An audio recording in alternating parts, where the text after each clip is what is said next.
Boom! Ian Edwards, ever the contrarian, shows up with an Android phone drinking tea. Gangster, crazy. son. You just follow no rules, Still man. vegan, baby.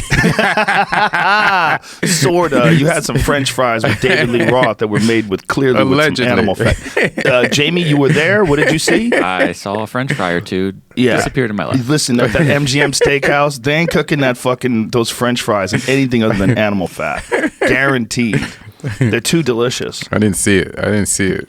Even at McDonald's, if you get McDonald's fries, apparently they cook them in some fucking disgusting fat. Well, that's what makes them taste so good. What does make McDonald's fries taste good? They're pretty good, but they're not my favorite. They're not? I get confused when people say they're better than In-N-Out fries. Ooh, what? I like fries that taste like potatoes. Oh, yeah? In-N-Out fries are far superior. I don't like fries that taste like potatoes. How dare you? What? This is the most upset I've ever seen Jamie in all my years working with him. In-N-Out fries better than McDonald's. I do personally feel it. You know who I had beef with that about? Hilarious. Candy Alexander from News Radio. She was the first person to we went and got In-N-Out for the whole group of us, and she got McDonald's fries. She went and got McDonald's fries. I'm like, why'd you get McDonald's fries? She's like, fuck those bullshit fries, those In-N-Out fries. I'm like, what? I didn't understand. They can be okay, but they're so hit or miss that they can miss bad. To me, they're remarkably consistent. They always taste like potatoes. What are we discussing here? Fries are remarkable. It's like a wine. Remarkably. Well, still, they Connoisseur. can't fuck with Five Guys fries. Five Guys are the king of fries. For real? Because, yes, Yeah, they have those are two real, options. yeah. Oh, yeah? They're real. They have the fucking potatoes in bags Right. sitting in their goddamn store just to let you know, bitch, we're using these potatoes. And then they take That's that hilarious. bag and shake it in there and cut it up. They have Cajun fries, so they win. You have another option. You got spicy fries that are goddamn delicious. I might have to stop by there. And then you don't have to crack packets to get your ketchup. They have a giant tub of the ketchup. You squirt that bitch in a nice little cup, a little paper cup. You can McDonald's shower it doesn't have that. in ketchup. If McDonald's had that, homeless people would be under it, squirt mustard in their mouth. I'll tell you what, man. Since Starbucks got in trouble for being racist, there's a lot more homeless people at Starbucks. Like, they understand now. They could just go there. It's really odd. That's so funny. They It's can't true. get kicked out. They can't get kicked out. Everybody's afraid. Dude, it's 100% different.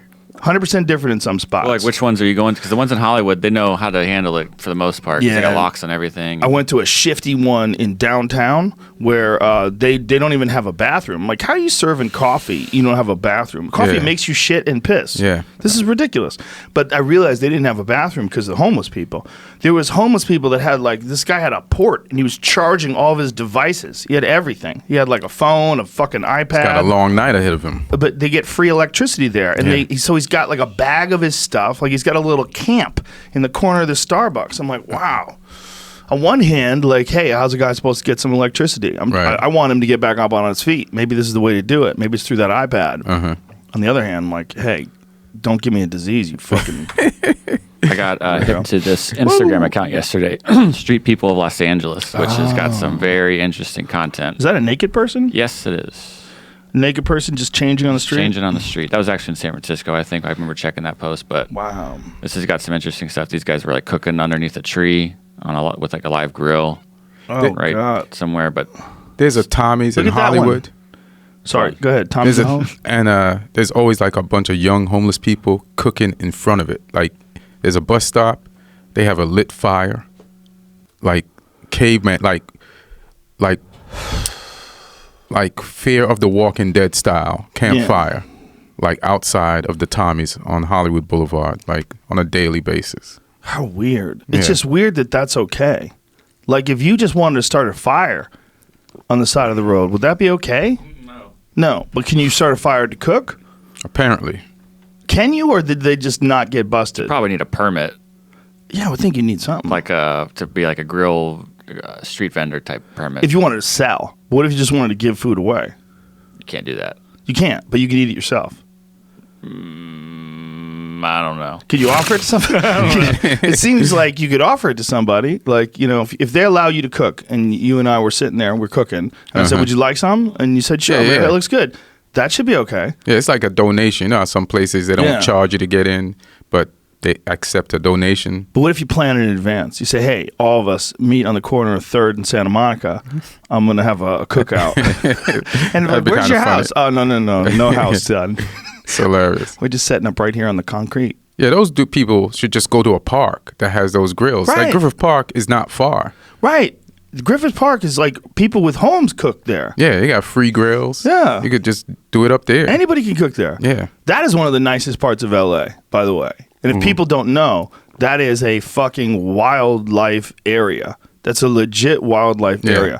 There is a real predator-prey fucking law of the jungle thing going down right now in Griffith Park. It's mountain lions and deer. Yeah. And it is going down. And coyotes. Every day. And coyotes. You are doing all your stuff. It's a really amazing place, right? Because here we are. We got Pasadena and Glendale and Burbank and LA. You know, beautiful. Fucking BMWs driving by. Teslas. Everything's cool. People are jogging. They got ear pods in. They're jogging in Griffith Park. They're jogging right near a war zone. Yeah, I hear There's a war zone. bushes rustling sometimes because I live around the corner and I'm like, fuck, dude. like I'm stay paying attention 100%. We got a giant framed picture headed to the studio of this mountain lion that was photographed by a camera trap. You know what a camera trap is? Nah. They set them up to monitor the numbers of wildlife and to just try to get an accurate assessment of what's in the area. So what it is like a camera. That's the photo. It's Damn. a camera that operates on motion detection. So as this cat, this probably 150-pound, super muscular, grown-ass mountain lion with a fucking collar on his neck. His name is P22. That's what it said. Does it say up there? Yeah, Is it just weighed P22? it. It's about 119 pounds as of May. Okay, so it's not quite that big. So it's still big enough to kill everyone in Right. this room. Yeah, for sure. If it's in the room with us, we're fucked. Yeah. But look how muscular it is. I mean, that is look at the size of its goddamn forearms. Those are Franco Columbo forearms. That is a got a terrifying chest. animal. And that animal lives around where all these people are jogging. It's a really strange situation. Yeah, I'm never going to Griffith Park again. Fuck that. It's a great park. Yeah. They don't fuck with people. Till I saw P125. I'm out. Stay in my house, bro.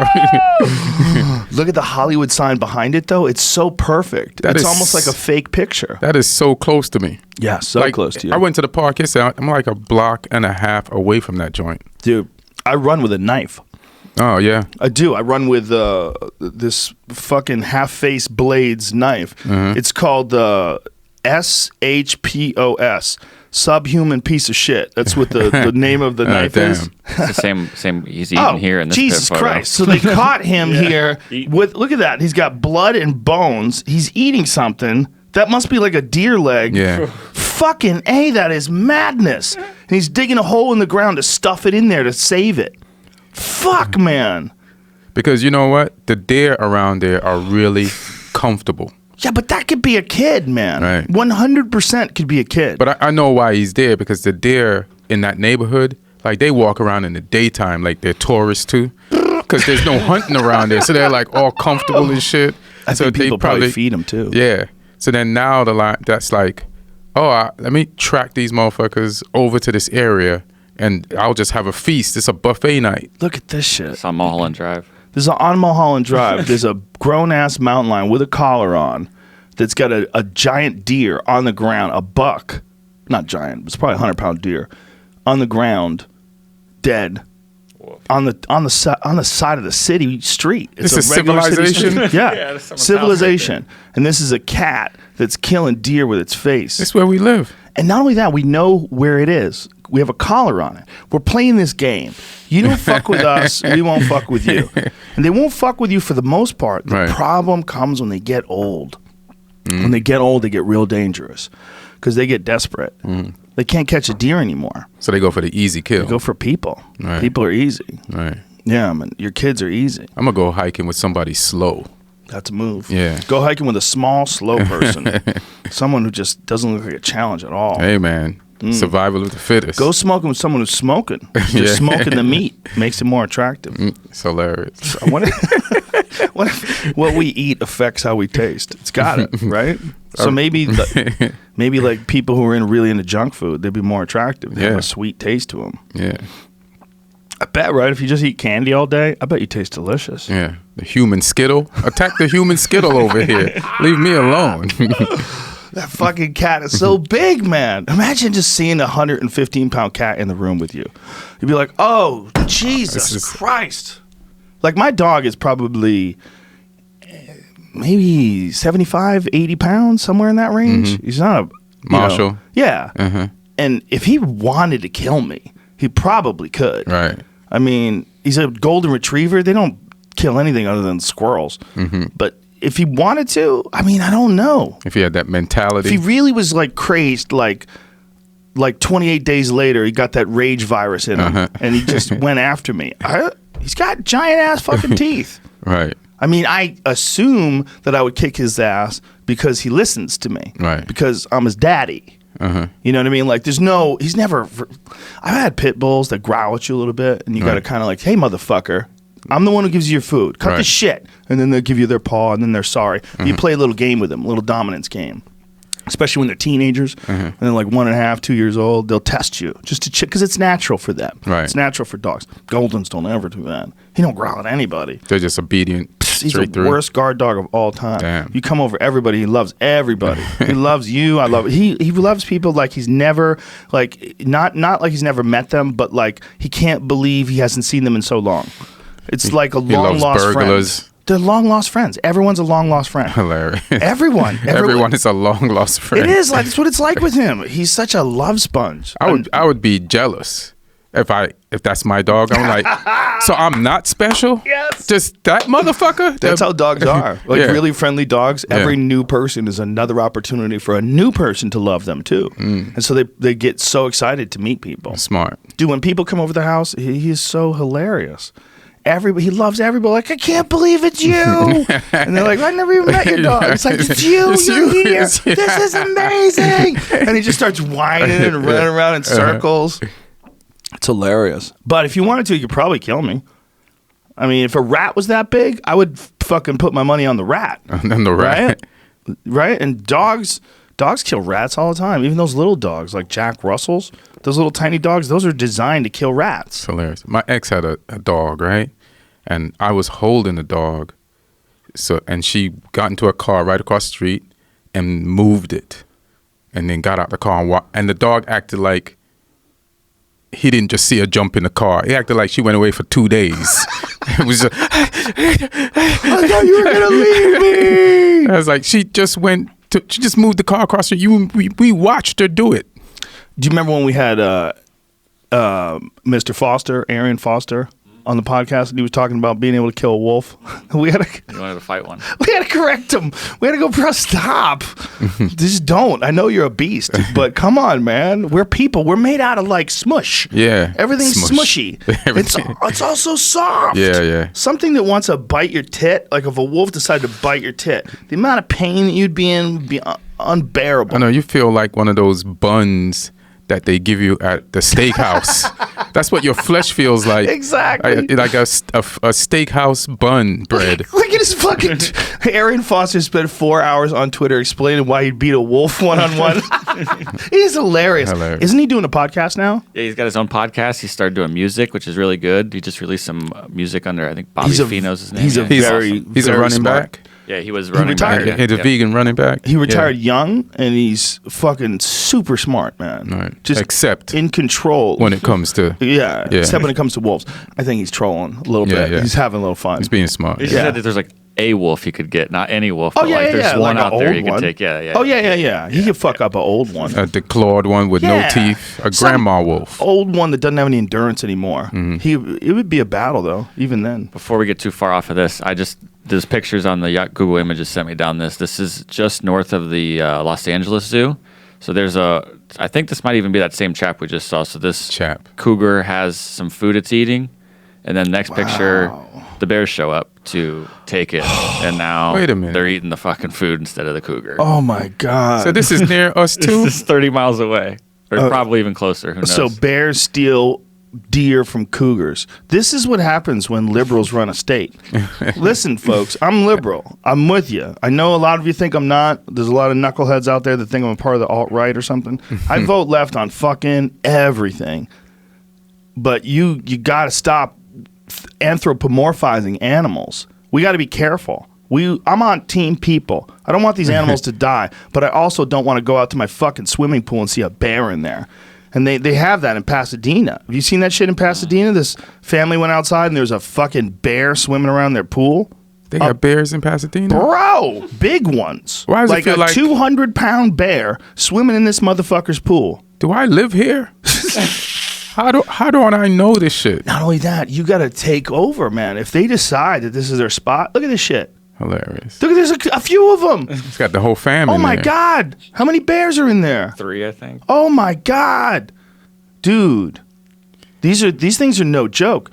The problem with bears is, too, once they get a spot where they know they can get food or they can get water or they can get something, they're going to come back to that spot. They get habituated.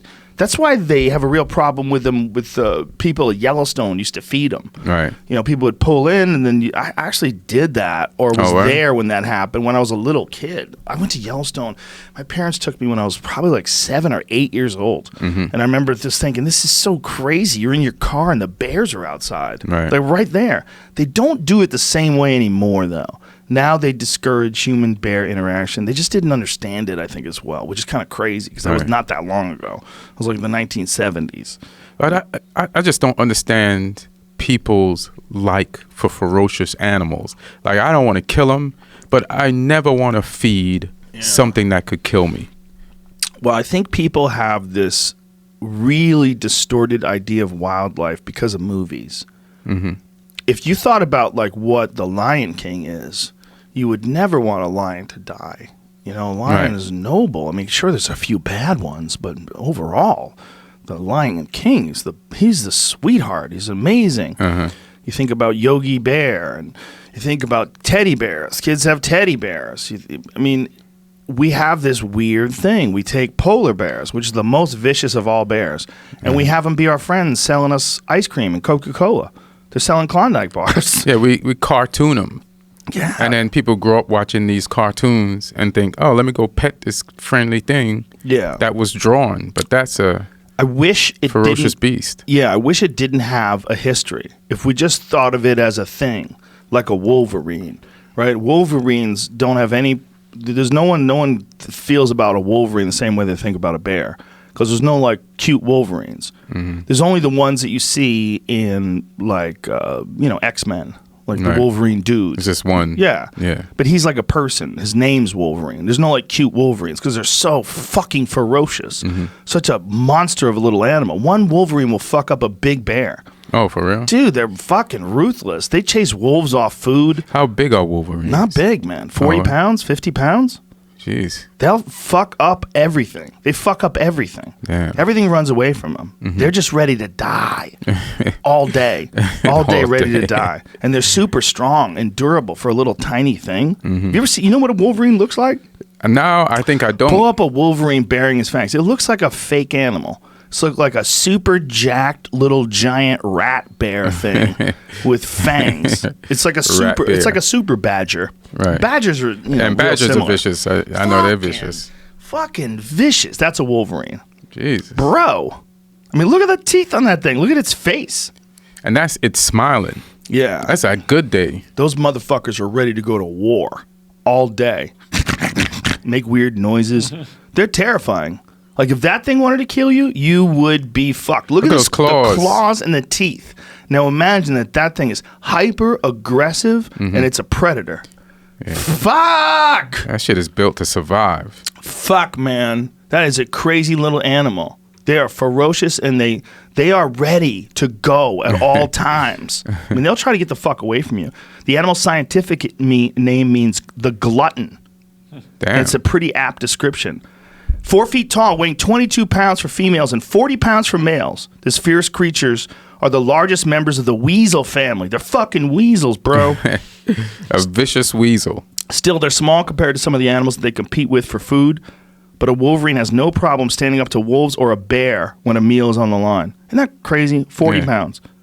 The way bears are to us is the way, or we are to dogs. You know, like an 80-pound dog probably fuck you up if you're a 150-pound person. That's how wolverines are to bears. Damn. A 40-pound wolverine might fuck up a 200-pound bear. Damn. The bear's like, damn, this ain't worth it. When I die, I want to come back as a wolverine. Yeah. It's a vicious-ass animal. They eat caribou. They eat hares and rodents as well as larger animals like caribou that are weak or ill, but will also scavenge from any carcass they can get their claws on. They also eat vegetables and berries. Frozen meat isn't a deterrent. Their upper molar that sits sideways at 90 degrees lets them rip into ice-covered carcasses. Their teeth are so sharp and strong that they can even eat bones. Whoa.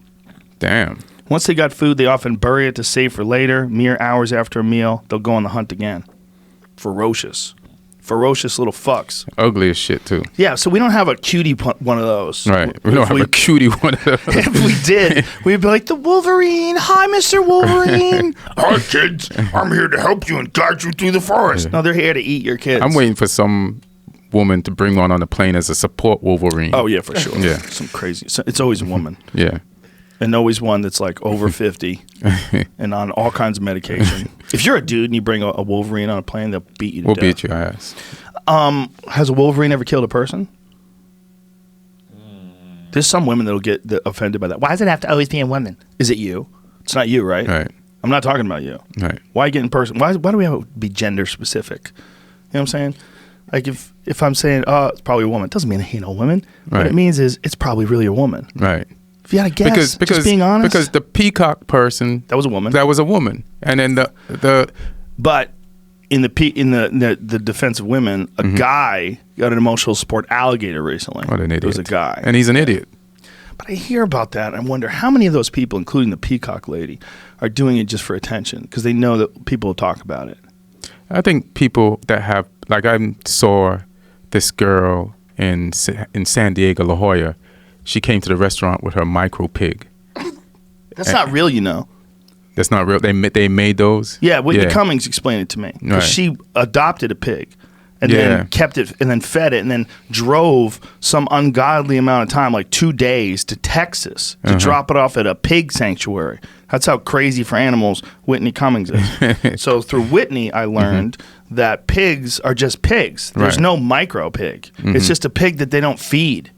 Oh, for real? For real. So they just starved it and it just stayed small? They just keep small? it from getting big by not giving it a lot of food. That's and then not cool. Pawn it off on a sucker. It's a pig. Exactly. It's got to eat. Exactly. It's a greedy little pig. Yeah. They're famous for getting fat. That's what they love to do. So they'll pawn it off on some person. And then Because they can't afford not to feed it? No, the person doesn't know any better. They think they're getting a micro pig. Oh, it's gonna be small and cute forever. No, you're gonna have 1,000-pound pig. If you feed it everything it wants to eat, it's gonna keep growing. It's like, damn, how did my pig grow? It's supposed to grow. It's a pig. There's no micro. It's like micro people. Like if you look at people from like the Civil War day, they were all 125 pounds. Well, why was that? Because they didn't have any fucking food, man. Right.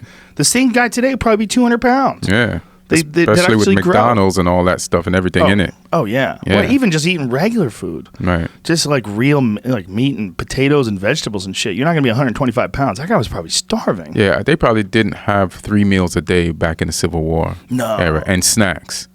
I read this book by this pool hustler. It was McGurdy, Life of a Billiard Hustler, I think it was. It's a really interesting book because it was about a guy who survived by traveling around on trains like a hobo, gambling, playing pool and billiards in the Depression. But during the Depression, he was talking about almost starving to death. Like they would knock on people's door and beg for food. Right. And, people would just come out with a plate of food and give it to them. Like everybody was like on the edge. People had to really rely on people. They didn't rely on people for food. There was no fucking jobs. Right. There's a lot of people back then. With looking at these homeless folks, and for the most part, my opinion is you're looking at people who probably have an undiagnosed or untreated mental illness. Yeah, it's a lot of that. I think it's a lot. I don't know what the number is, but I would think it's a lot. And then there's also people that make mistakes down on their luck. And then people that had terrible childhoods, horrible abuse, sexual abuse, violence, the evil parents. Right. Parents die, leave them alone, foster care, all that kind of shit. Like, it's not their fault a lot of times. And as humans, we should do something to take care of it. But on the other hand, we just don't know who's who out there. Yeah. Exactly. Who's mentally ill? Who just needs help? And the who mentally ill up. people, man, they need help too. But like, how do you force them to? How do you force them into treatment? Oh, how do you just get them real help so that because the way they do help people with pills and all that stuff, some of it works and some of it doesn't work. Mm-hmm. You know what I mean? And some of it's just like creates a dependency on something. Yeah. So it's just like the system just from the beginning needs to be fixed. Right. And not just like pills and like. Have you ever been on any kind of psych medication? No. Have you ever taken Adderall? No. Me neither. I want to though. You do? Jamie gave me a little bit of Adderall once, allegedly, and I didn't take it. I looked at it and was like, I don't want to fuck with this. Yeah, I don't do it, man. I'm scared of speed. Yeah, I gave it to you because I haven't taken it either. I had it for a long time. I was like, I don't think I'm going to take it. Do you want it? I've known so many people that do it, and they get real weird.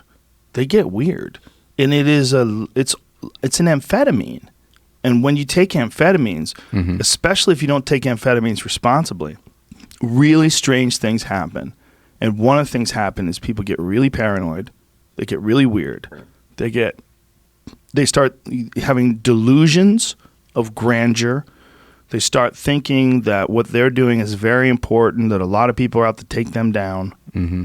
And you see that with people that do too much Adderall. They don't follow the prescription. They just start chewing them all day. Woo. Things can get real slippery. Like meth slippery. It's like meth. Meth slippery. That's hilarious. That's what it's like. Because they I guess they get immune to it, so they got to take extra.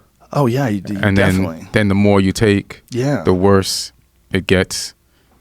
Yeah, tolerances are real for everything. Yeah. I assume. I mean, they even have tolerances for snake venom.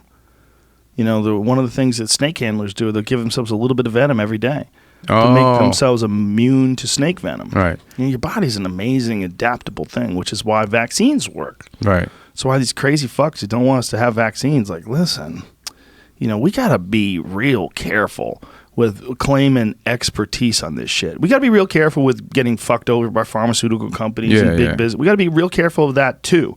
But we also got to be real careful of not listening to these doctors and researchers that are struggling to find the ways to cure these horrible infectious diseases, because they've got a lot of them nailed through vaccines. It's so confusing out there. You can make an argument for any team, for anything. You can. So it's tough to figure out. I know logical, intelligent people that think that vaccines cause autism, and I'm not a doctor, so I don't know if you know that. Yeah, I think. Not a doctor. Nah. But I've heard logical, intelligent people argue that vaccines can cause autism. I'm like, man, you're not a scientist. Like, how could you say that? Because you saw it in a documentary? I know it's interesting when you see something in a documentary that sounds good, you want to relay it as fact. I'm as guilty as that as anyone, probably more guilty than most. I'm guilty of doing that a lot. But just recognizing that over time, I've gotten to this point where I'm like, maybe I should just shut the fuck up about something that I don't actually know about and try to figure out what it is instead of saying what it is. What they do know is that vaccines have stopped the spread of a fucking bunch of awful diseases. Yeah, saved a bunch of plagues. Smallpox. Yeah. That Lindsay Fitzharris woman who's been on the podcast, Jamie, she sent me some image of some people with smallpox. A bunch of stuff about smallpox is horrific, man. Right. Just horrific how it kills you. Horrific. They nip that shit in the bud with vaccines. Maybe they've changed. Maybe some vaccines do give people autism. Look at it. That's what that guy's back looks like. Damn. Maybe some vaccines do give some people autism, but overall, most of the time, it helps everybody. Like, there's going to be some things that affect people differently, but that means you can't stop taking it or giving it to everybody. That's no to consolation. stop them from having Right. It's no consolation if you get autism from it or if your child gets autism from it. Yeah. But it's one of those things that's messy. But everybody else that grows up without it. Right. You know. It's a messy thing about being a person, right? Right. Like it's not like clean like are you pro-abortion? Well, I'm pro-abortion up to a point. Right. Right? When it gets to be like 7 months, that seems to, it gets longer in the pregnancy. That seems like if you're talking about like the first few days, yeah. What is that? Like 3 cells? I'm pro-abortion if I get the girl pregnant. You know what I'm saying? As far as it takes. As far as it takes.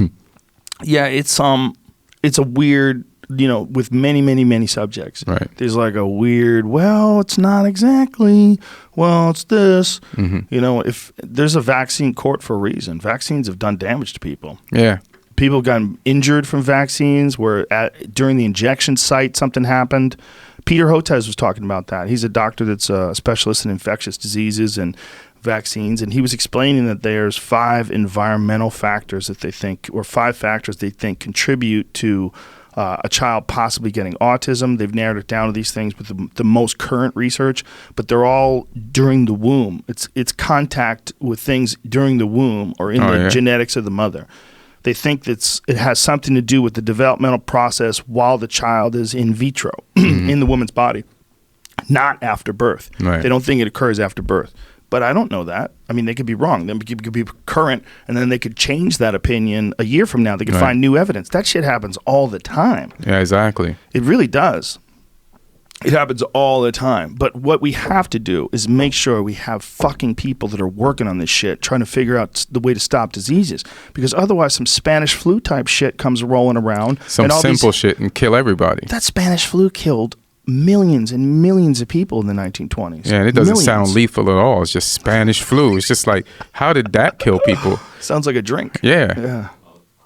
To bring that full circle back to downtown LA, where typhus outbreaks have happened in the last couple of months. It's not the exact same thing as typhoid fever, I think, but it's very close. It's a new one.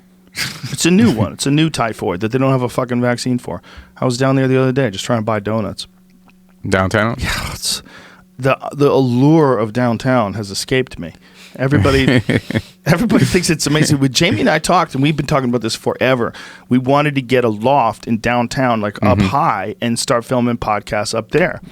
Because I think that would be the coolest backdrop. Right. Like for YouTube, like you and me sitting here and behind us, you just all building. Like some Times Square, MTV shit. Yeah. Lights and shit. Yeah. Like that would be an amazing backdrop for a podcast. Green screen that now and be safe. Yeah, I can't do that. If I was going to green screen something, it would be like current events shit.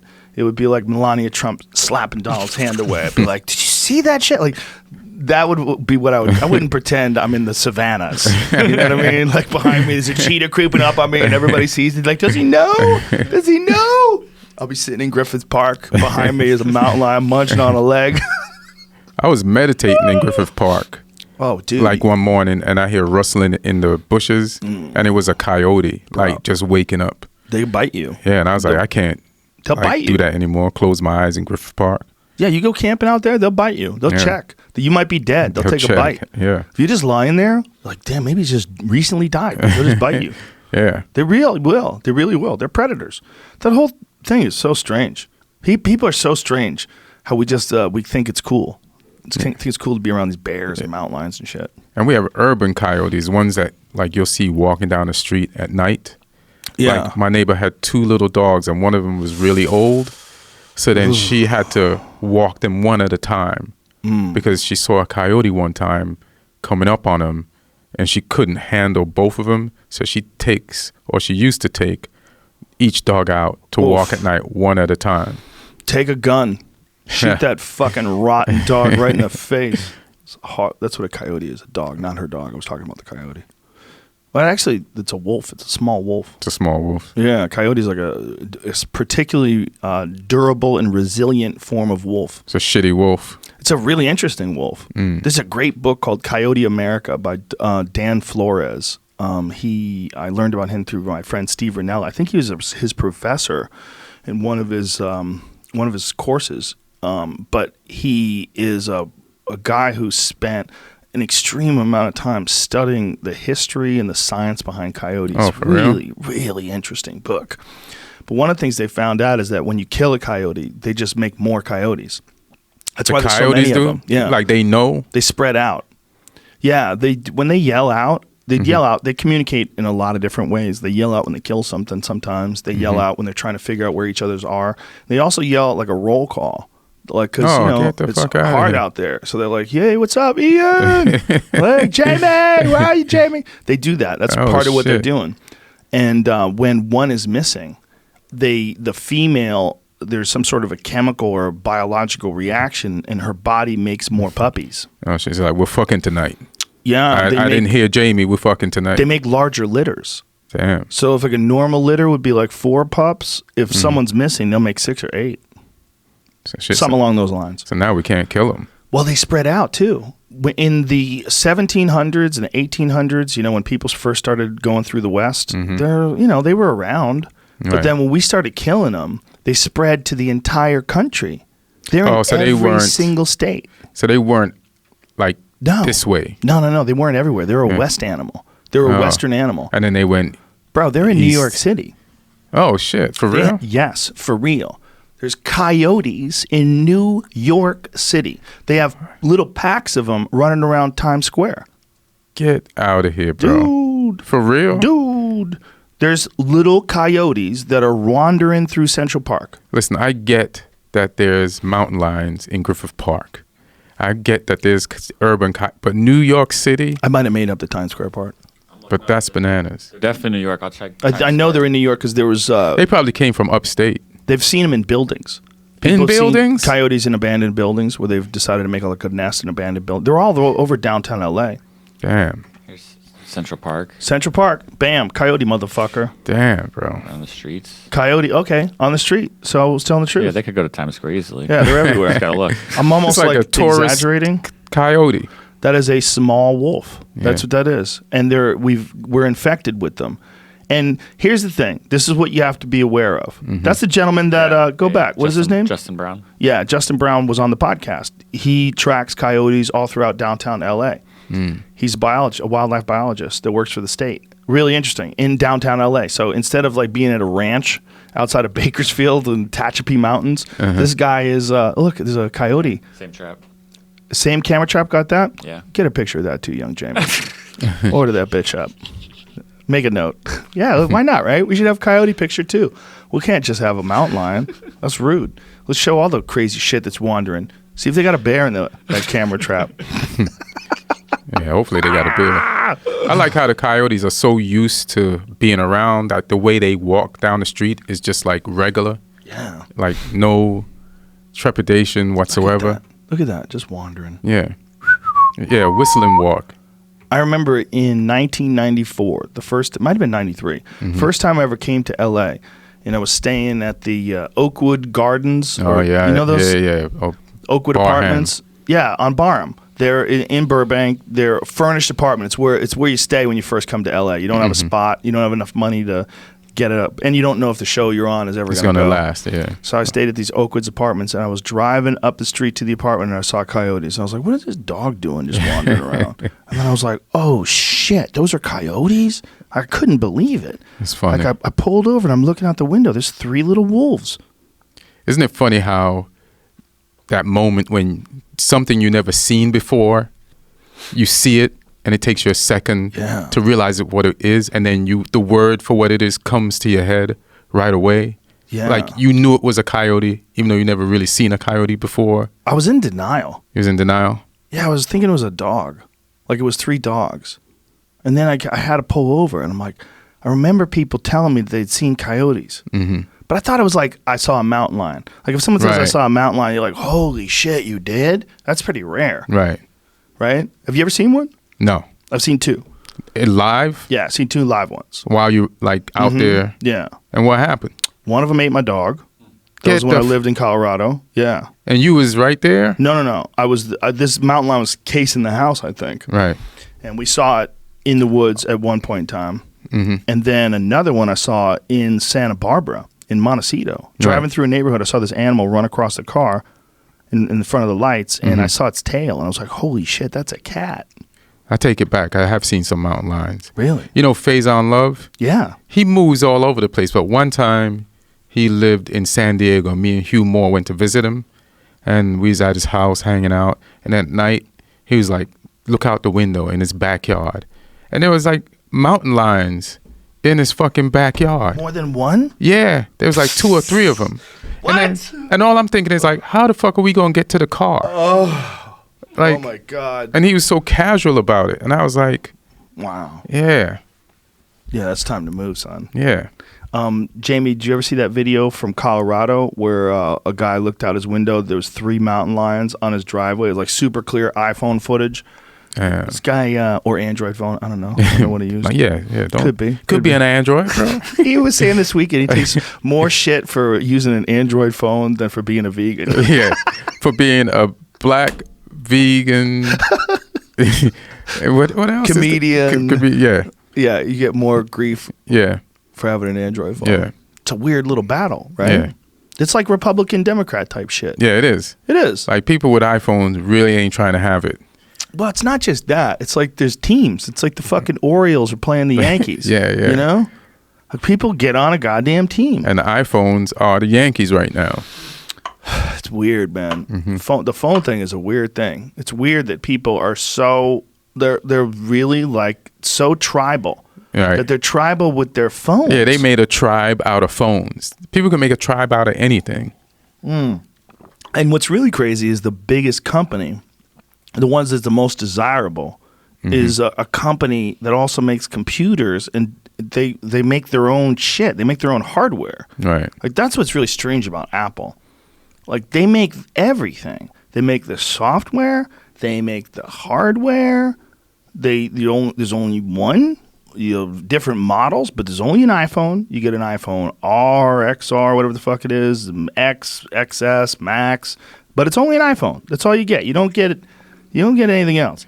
Whereas Android, you got hundreds of brands. Yeah. See, there's so much variety, everybody. Yeah, But you can choose from. Jamie's like that. But you got to be able to deal with that green. Yeah. When the green like comes in, people on a text get message. offended by the green bubble. Weird. I have friends that I go, oh, he's one of those. It's green. Even smart people, I'm like, look at him with this fucking green. But maybe if they're smart and your bubble comes a green, it means something. They know something. It doesn't look green to them. That's the thing. Yeah, mine, Messenger's pretty cool looking. Yeah, all my texts when they come in, like they're all. What do they look like? Let's see, I'll show you. See a conversation. Well, I think mine are. Oh, they're blue. Yeah, blue. So yours come in blue anyway. So it looks blue. What do you have? A Note? Yeah, a Galaxy Note 9. Note 9. Yeah, that's the shit. I have one of those. Yeah, see, that's my other phone. Yeah, you told me. Yeah, that thing is badass. Yeah, it is. It's a beast of a phone. That screen is amazing. Yeah, it's so big, and you you get the whole screen. There's no cutout. Yeah, and it goes down the side and shit. Yeah, but I got it just in case, like I'm on a flight and I want to watch something on it, or just somewhere you want to watch something on it. You download it and you have a full screen. Yeah, instead of having like getting an iPad on top of that. Right. Because people have just too much shit. Do you ever use the pen though? That pen is useless to me. Yeah, I just like signed the document today. Really? Like, yeah, like Chandra needed a W-9 signed, a W-9 form for me, and I just like downloaded it, signed it, and then emailed it back. Wow. Yeah. I've never used it. Yeah. Maybe it's just me. I draw dicks on people's heads.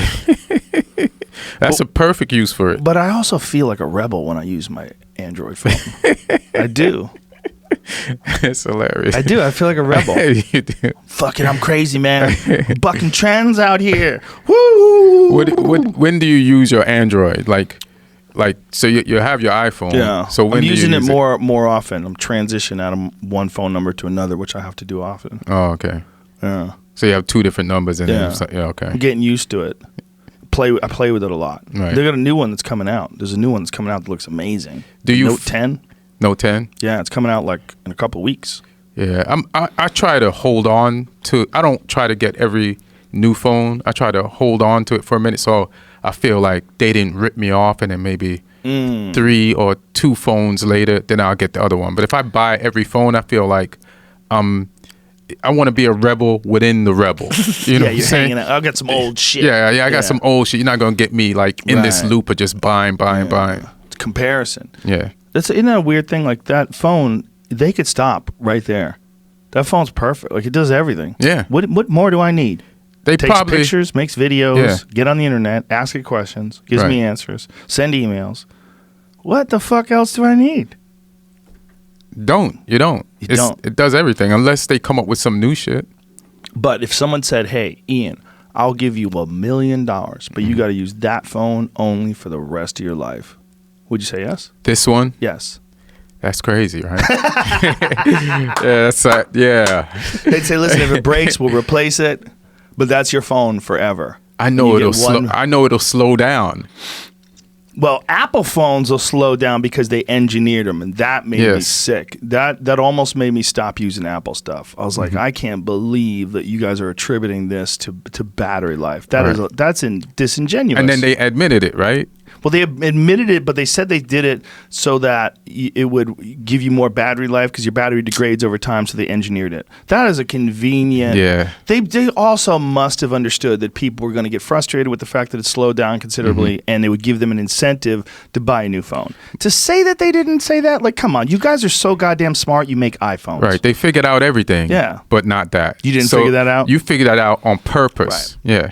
You also are one of the most successful businesses of all time. Apple has billions of dollars cash just sitting there.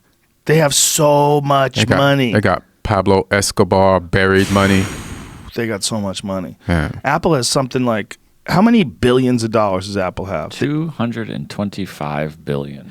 Apple has so much cash that they could probably wipe out half our debt. Yeah, this is what they could buy right now and still have 25 billion left over. They could buy Nike, Ferrari, Twitter. And the Manchester United franchise. And the Manchester United football team. And still have how much left 25 billion left. Jesus. I say football for people like yourself that are aficionados. Thank you, sir. I didn't say soccer. I appreciate that. Do they say soccer where you're from, like originally? In England? Yeah. Nah. No, not in England. In England's football. Yeah, only in America they say soccer. But before where did it become football? Was it always football in Europe? It was always football. Well, why when it came over here did it switch over? No idea. Why didn't they come up with another name for football? Oh, because you hardly ever kick a football. I think they were playing football, like the soccer football, and then somebody picked up the ball and started running with it, and they started tackling each other. Like, I heard some story like that. And then they kind of created football, and it evolved from there. But then they never changed the name. Isn't that weird that like football is called football when the only person who kicks it is a guy who can't even play the game? It's the least significant person on the team as far as getting pussy when there's a championship. Yes. That is weird. Yeah. And you're not allowed to hit him, right? Right. And you're not allowed to hit him. Yeah. That's crazy. You can hit him. It's not while he's in motion of his vulnerable person. They try to be safe. Oh, so you can't hit him while he's kicking? While his legs up in the area. Oh, that's so ridiculous. Yeah. What a bitch ass rule. You can if you block the ball. If you block the ball, and then you can hit him. Yeah. But isn't it crazy that that's football? There's only one time it gets kicked. Right. How is that football? Why? What a silly name. Right? Doesn't make sense. But I'm not mad at it. You know, it's like fine. It's whatever. Imagine if they called, baseball. What would they call it? Foul. If they called it foul. We're playing foul. Well, that's something that happens every now and then in this game. It has nothing to do with running around the bases. Because it's about touchdowns. You should call it touchdown. Yeah. Play touchdown. Because it's just, baseball. It's just like we're trying to get from base to base. Yeah. If they call baseball touchdown. No, if they call football touchdown. Touchdown, call it the NTL, National Touchdown League. We're gonna play touchdown. That's the game. It's not football. Your foot doesn't have shit to do with it except I'm looking running. through an explanation of why we call it soccer, and it's more confusing than we care to go through. When you go back to England, if you're from England and you're talking about it, do they resent the term soccer? Like, how does that work? Some people do. Like, I used to resent the term soccer. Really? Yeah, but I live here, and it's like, get over it. You know what I'm saying? As a person, I got to get over it because it was my favorite sport growing up. Yeah. So I just got over it. And then now I even call it soccer. My podcast says soccer. I don't even say football. But when I go to England, just when I'm around football soccer people, I say football. I get it. Yeah. It's like if I was talking to someone, they wanted to talk about pool, but they wanted to call it bumper pool. Oh, okay. Like, that pisses you off. Yeah. Oh, yeah. Like the women's World Cup. They won the World Cup in United States did for soccer, but it's not. It's football. To people like yourself, it's the World Cup. Like, how can they call the World Cup soccer to appease the one country that gives the least amount of fucks about the sport? Right. Isn't that weird? Yeah, that's weird. That's the power of America. That's crazy. If you really stop and think about it, we made them change the name of their thing. Yeah. We're like, we're not going to get in there. We'll call it soccer. We're a part of it, but we're calling it this. They call it. Did they call it football in like Argentina? Yeah. Okay, like everywhere? Football, but it's football, just their pronunciation and spelling of it. But then Australia, they're the rebels of the rebels. Oh, yeah. They have their own rules. They have Australian rules football. They changed the rules for more ruggedness. Yeah. Because they're too, you know what it was over there? They were too used to rugby, like those New Zealand savages so that they do had the haka. Yeah, they're fucking savage. You can't play that bitch-ass game with a helmet. These guys are running around and biting each other in the dick in the scrums. Right? That's the most rugged game. Anything to win. That's the game they should play in America. All the CTE problems they're having, you'd have a little bit of that with anything contact sports. You're going to get injuries. But I think you'd have less with no gear. So both those things confuse me. I don't know the difference between rugby and Australian rules football. And I think in Australia, they play both. So that's just, I'd be just confused. Like, what is the difference? Well, the ball's different, right? They both seem like... What's a rugby ball look like? They literally look about the same. Is it no different? There is slight differences, but they look about the same. It's like a football with more rounded edges, and it's a little more plump. As far as I know, they could be playing with a round ball. I literally don't even know. Yeah. I have no idea what a rugby ball is. No, it's kind of like, it kind of looks like an American... Oh, that's it? It's a cross between a basketball and a football. Yeah, it's like a fat football. Yeah. So that's an Australian used football, though. It's similar to a rugby ball. Right. Okay, so that's not a rugby ball, but it's close. So there's probably like football, Australian rules football, and then rugby ball, right? What is the rules? What can they do? Yeah, what are they doing different? It's also sometimes referred to in the media as the round ball game. What? The world game and international football. Australian rules football referred to as Australian football. So I think it's a little more like fluid. Like the game doesn't stop as much. There's less stoppages. They kind of just keep going. Okay, it says it's a little more fluid where players can pretty much run around where they choose. They still have a specific end side goal to score, but it's more open in between. Another main difference is that the game is played in 20-minute quarters, not halves. I told you a while ago, they're adding 3-versus-3 basketball to the Olympics coming up, and the way that game is played is so different than traditional basketball. Like, it's just a running clock. Once you score, you just take it out, throw it back, run across the line, go score again. It's a very fast-paced game. So they're bringing, like, park ball to the Olympics. I think so. Apparently, it's very popular in Europe. It's not like that big 3 basketball that sort of started here. It's not that same basketball, but... it's popular, I guess. When Will Harris was in here, Will Harris has this show called Anatomy of a Fighter. He's a videographer, and he went to Dagestan to watch Khabib Nurmagomedov, who's the UFC lightweight champion, who's a fucking animal, man. He's one of the rare undefeated top of the food chain fighters in MMA. Right. They play a game of basketball in Dagestan where they don't dribble the ball at all. They just like wrestle each other to the ground, and they even choke each other and get each other in arm bars and shit. So they're they're just practicing jiu-jitsu. Yeah, look, they don't dribble at all. They're basically playing like a football type, but they're shooting at the basketball hoop. But they throw each other to the ground, and Khabib will fucking hip toss dudes because they have it right next to the wrestling mats. So part of what they filmed was he was in a wrestling match with this dude when they were trying to take a player out. So he grabs a hold of this dude, and when he grabs a hold of this dude, he drags him to the ground and gets him in a back, gets him in an arm bar, gets him in a rear naked choke. It's crazy. He makes the guy tap, and then he doesn't let him up. Like, here it goes. Look. He grabs him. Like, they're allowed to do this. The guy slips through. He gets him. I mean, they're grappling. First of all, they're grappling on the fucking hardwood floor. Full blast grappling. And then he takes him to the ground. Like, this is serious. This isn't playing around. He takes the dude's back. Now they're on the floor again. They're on the hardwood floor. and he's fucking choking him out. He just Conor McGregor'd him. And then they keep going, and as they keep going, he's getting the guy in an arm bar later. This is like, look at this. Look at this. Shit. This is basketball for white dudes that can't dribble. That's all this is. Just like, how do we... But I don't know, man. I think this is the most effective way to use wrestling with basketball is to eliminate all the dribbling. I think they just wanted to make something that's like a really hard workout that's very competitive. I think I don't know if other people are doing this in Europe or if this is just something that Dagestan figured out.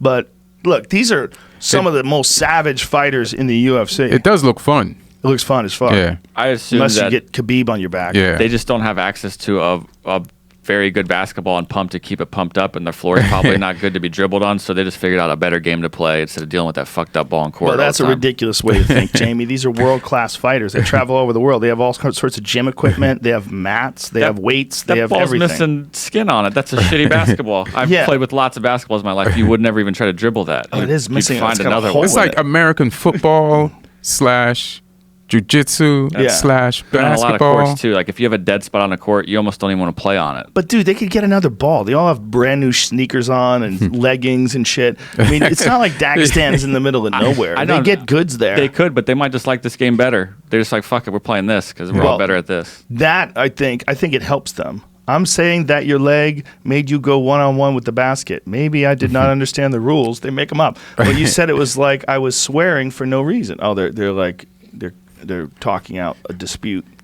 Yeah, how do you argue with Khabib? You can. Yeah. That's the top dog. Yeah. That's the beast of the fucking crew. But yeah, it's weird what people like get really into, like cricket. Cricket is one that the Europeans brought over to India, right? Yeah. They brought it to the West Indies. They brought it to any country that they colonize, and all those countries love it and they play it. Oh, so it's a colonization game. Yeah, and then now they have like almost like the equivalent of like World Cups of cricket in all the countries. Australia's a big cricket country because they, so it's a big thing. The West Indies and everything. Strange looking game too, right? It's just boring. Yeah. Takes days to play sometimes. Days? Yeah. Days. Yeah. For over a week, I think sometimes. Yeah. For one game? Yeah. How many hours a day? Long. Too many. Yeah. Oh my god. It's just too many, man. It used to kill me. It was fun to play in the backyard because you can just get some sticks and stick them in the ground and then put one across the top as a wicket. This is a game I have no idea. I couldn't even draw you a picture of what the stick looks like. It's just 3 sticks. Flat paddle kind 3 of thing. sticks? Like 3 sticks, and then you put like one on top across all of them. So that when you're out, when the guy who's pitching or bowling, and you swing, or if you don't swing and it hits the wicket, and they knock over kind of like bowling sticks, then you're out. What? Yeah, and then you get so you're points if you hit you're it. trying to protect the wicket? Protect the wicket and hit it so far that you can run from stick to stick, you and your partner who's batting at the other end, and then the most amount of runs you can get, that just adds to the score. Can I see that? I want to see that. That sounds so weird. Pull up a video of dudes playing cricket. I don't think I've ever watched a game. Oh, yeah? I think I've seen like highlights on television maybe. That's not a funny video. Oh, there is one right there. It's funny that you've never seen cricket. Not a fucking game. No chance. I don't know. See, I'm already stunned by their outfits. Yeah, so this guy doesn't have nothing on. Some dudes are covered up in gear. Those are the guys with the helmets. Because the ball is hard as fuck. I got hit by a cricket ball by the strongest kid in school one time. Oh, this and I is was like, crazy. I'm done. The way they throw it is so weird. What? Yeah, like the guys in the outfield don't have anything because they just catch the ball barehanded, right? Yeah, barehanded, yeah. Oh. And I feel like they should have mitts. Look how he throws it. He runs at you. Mm-hmm. He runs and literally tries to hit you with the ball. That's crazy. And does it have to hit the ground first? Is that the deal? Yeah, it does. It does, from what I remember. Because it seems like it. But the dude like runs across the line. Mm-hmm. This is a bullshit game. It's a 100% bullshit game. Like I'm not a big fan of baseball. I used to play it. I think it's kind of boring. Yeah. My wrestling coach used to say, "It's not a sport. It's a skills game." It's a skills game. It's not a sport. You ever see a baseball player so fucking tired he had to push himself? Had to push Coach Murphy, wrestling coach in high school. Also, the same guy tried to get me to play football when I weighed 135 pounds. Oh, word. Crazy asshole. Yeah. Maybe he saw some natural athlete shit in you. No, I just thought I was mean. Oh, yeah? Thought I was mean. I'd be good. I was mean when I was a wrestler. Thought I'd be good. You put him in a great safety, probably, just fucking people up. I would get crippled. That's what would have happened. We had a dude on our team. His name was Bob Baker. He weighed a good solid 300 pounds. Oh, for real? He was so big. Maybe not. Maybe I'm exaggerating, but he was 250. He was our heavyweight. And I was like, how is he and me? How are we going to play the same game where he could just run me over? What did he want you to play? I don't know. We didn't even it didn't get that far. I'm like, you're crazy. I was already fighting too. I was doing martial arts and wrestling at the same time. I'm like, look, man, I'm not doing that. I'm already doing shit that freaks me out. Physical shit. And scares the shit out of me all the time. I don't want to get scared by even bigger people. At least martial arts and wrestling was confined to your own weight class. You know, if I had to wrestle some badass dude, at least it was my own weight class. Right. You know? Yeah, this is like the weight scale is all over the place on a football field. Yeah, man, it's all over the place, and the athleticism's all over the place too. You know, you get a guy like Herschel Walker, and you know, if you're in high school and there's a Herschel Walker in high school and he's on some team that you're opposing, good luck, fuckface. there's people that are just superior, just superior. There's not a damn thing you can do about it. There are people like that in martial arts, like when you're all wrestling. Oh, yeah. There's things like that. And outliers, you know, there's outliers in all sports. And a lot of it has to do, you know, with what you did growing up. Sometimes people do things growing up, like a lot of wrestlers.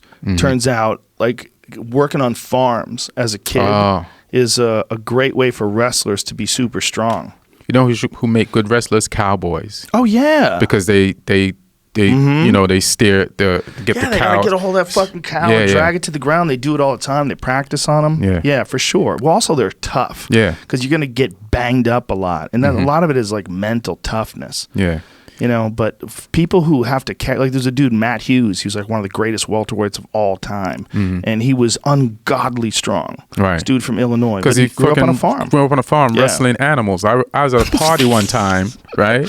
I was at a party one time, and it's thrown by these rappers. I used to write on this show, Lyricist Lounge. So one of the rappers, Master Fool, dude from Brooklyn, was friends with these cowboys. That's a great name, Master Fool. Master Fool. He was dope too. He's like the Flavor Flav of the rappers for that group, and he just talks to everybody. So he became friends with these cowboys. They came to visit LA for a week and live in the house with the rappers. And, you know, they were real cowboys. They, like, have their lassos out on the set and shit like that. So then at the party, this black dude with dreads got into an argument with one of the cowboys. They were like, we're not going to fight in the house. So everybody walks around the corner to the street. And in 5 seconds, that cowboy had the black dude with dreads tied up with his hands. Just like twisted tied his body. Right? And had him on the ground bleeding. Jesus. And then it was like, all right, let him up and let's start again. And he got up and he just did it to the black dude again. And I was like, I'll never fuck with a cowboy. If a cowboy is a wrestler, like if he knows how to wrestle too, both of those things. Yes. Wrestlers are so goddamn strong. You don't realize until they grab you. And you realize how helpless you are. It's a weird feeling. And even if you can wrestle, if you like, I wasn't a good wrestler in high school, but I made it to the States.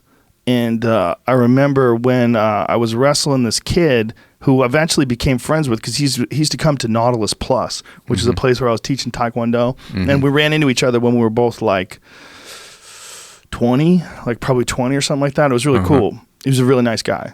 His name is Murphy too. I don't remember his first name. That might have been his first name. A lot of Irish people named Murphy. It's like the most common name amongst Irish people, probably. But I was like doing pretty good in like regional shit. But this guy got a hold of me, and I was like, "Fuck!" Oh, shit. It just made me realize like this is another level of wrestling. He had been wrestling all of his life. I'd only been doing it for a year. He just ragdolling me around. I was like, "Fuck!" Damn.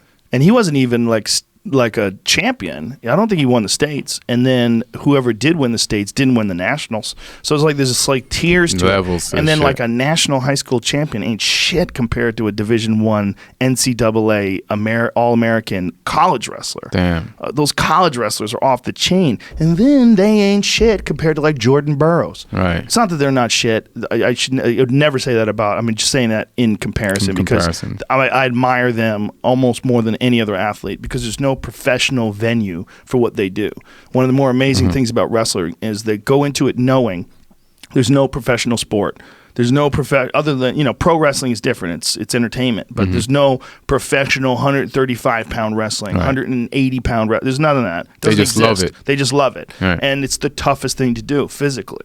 They're fucking animals. But then when you get to the top of the food chain, like a multiple-time world champion like Jordan Burroughs, he had a wrestling match with Ben Askren, and he just ran him over. Ran him over. And Ben Askren is one of the best grapplers to ever compete in MMA, and he was also a 2-time Olympian.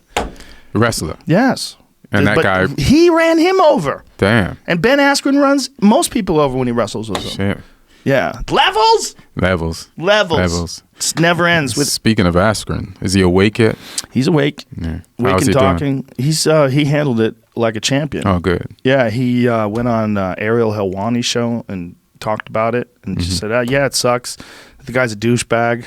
Like, he just sucks losing to him. I don't like him. He said, he just, what can he do? He's like, he's not going to read the comments. He's a smart guy. Yeah. He's a very smart guy. But he took it like a man. To be able to go and do an interview right after you get knocked out like that is very admirable. But that's who he is. That's how you get to be a guy who's as good a wrestler as a guy like Ben Askren. Right. You can handle a loss like that. What do you think of I can't pronounce the guy's name who beat him? Jorge Masvidal. What he said after the fight. He said he would smack him if he saw him at Whole Foods. Yeah, I think it's just a little too much. You won. I don't know their history. The history is rough. Excuse me.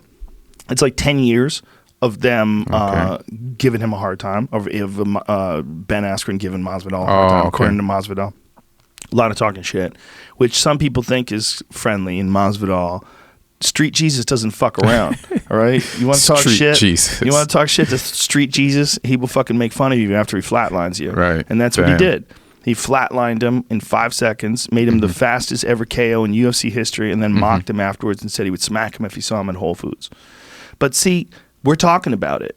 So Masvidal is smart. This is This is an amazing marketing ploy. I mean, he's become, in one fight, the most talked about fighter in the sport. Because he did something in the sport that's been around for a little bit that nobody's ever done before. Yeah, Ben Askren was undefeated. Yeah. Undefeated. And Masvidal comes out, flatlines him like that, and talks some pretty vicious shit after the fact. And even mimicked him laying on the floor, which would look scary the way he was out. Yeah. Masvidal was saying, calls out easy Conor McGregor. I want to break his face. Yeah, that's a rough fight. That's a rough fight for Conor. Masvidal is a big fellow too. I mean, he really belongs at 170. That's where he's fighting. He fought at 155, but really tortured himself to make that weight. Right. He's a big guy.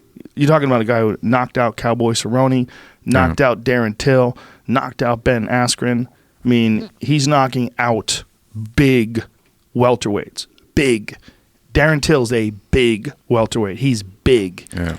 He's not a guy coming up from 155 pounds. He's never making 155 What's Khabib's pounds. weight? 55. 155, sorry. Yeah, so he's one weight class heavier, and he's really running into, like, the last few fights. He's coming into his own. He's like really becoming something special. He had a real close decision loss to Wonder Boy.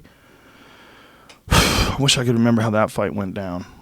I just think it was a decision. I don't know if it was a split decision or unanimous decision, but I think it was just Wonder Boy outpointed him. I don't think there was any knockdowns or anything. That was Masvidal? Yeah, it was Masvidal. But Wonder Boy is a particularly difficult guy to fight, and especially for 3 rounds. Pettis recently knocked him out, but Pettis just hit him with a perfect punch, and that can happen to anybody. And Pettis timed it, and Pettis is a beast. Pettis anyway. is wild. Yeah, he's a wild man. Yeah. He's a fantastic fighter. Like losing to him is like, yeah, you lost to one of the best fighters ever. And he also he's a guy who dropped Tony Ferguson. I mean, Pettis knocked out Cowboy Cerrone. Pettis knocked out Joe Lozon with his crazy head kick. Pettis is a monster. Pettis is like he'll win one and then lose one, win one. Yeah. Wow, it's a crazy division, man. It's filled with murderers. Just murder after murder, both divisions, 55 and 70. And I think Pettis is probably going to do real good at 70 because he's healthier. I think he went down to 145 and it almost killed him. It was just too much, man. He had nothing in the tank. And then Max Holloway beat him up. He lost to, I think he lost to Charles Oliveira. Mm-hmm. I think so. I might be wrong. He might have caught Charles Oliveira. I don't know. Pettis has the most legit crazy look in his eye that I've ever seen. Pettis won, right? He choked him, right? Guillotine choke, yeah. That's right.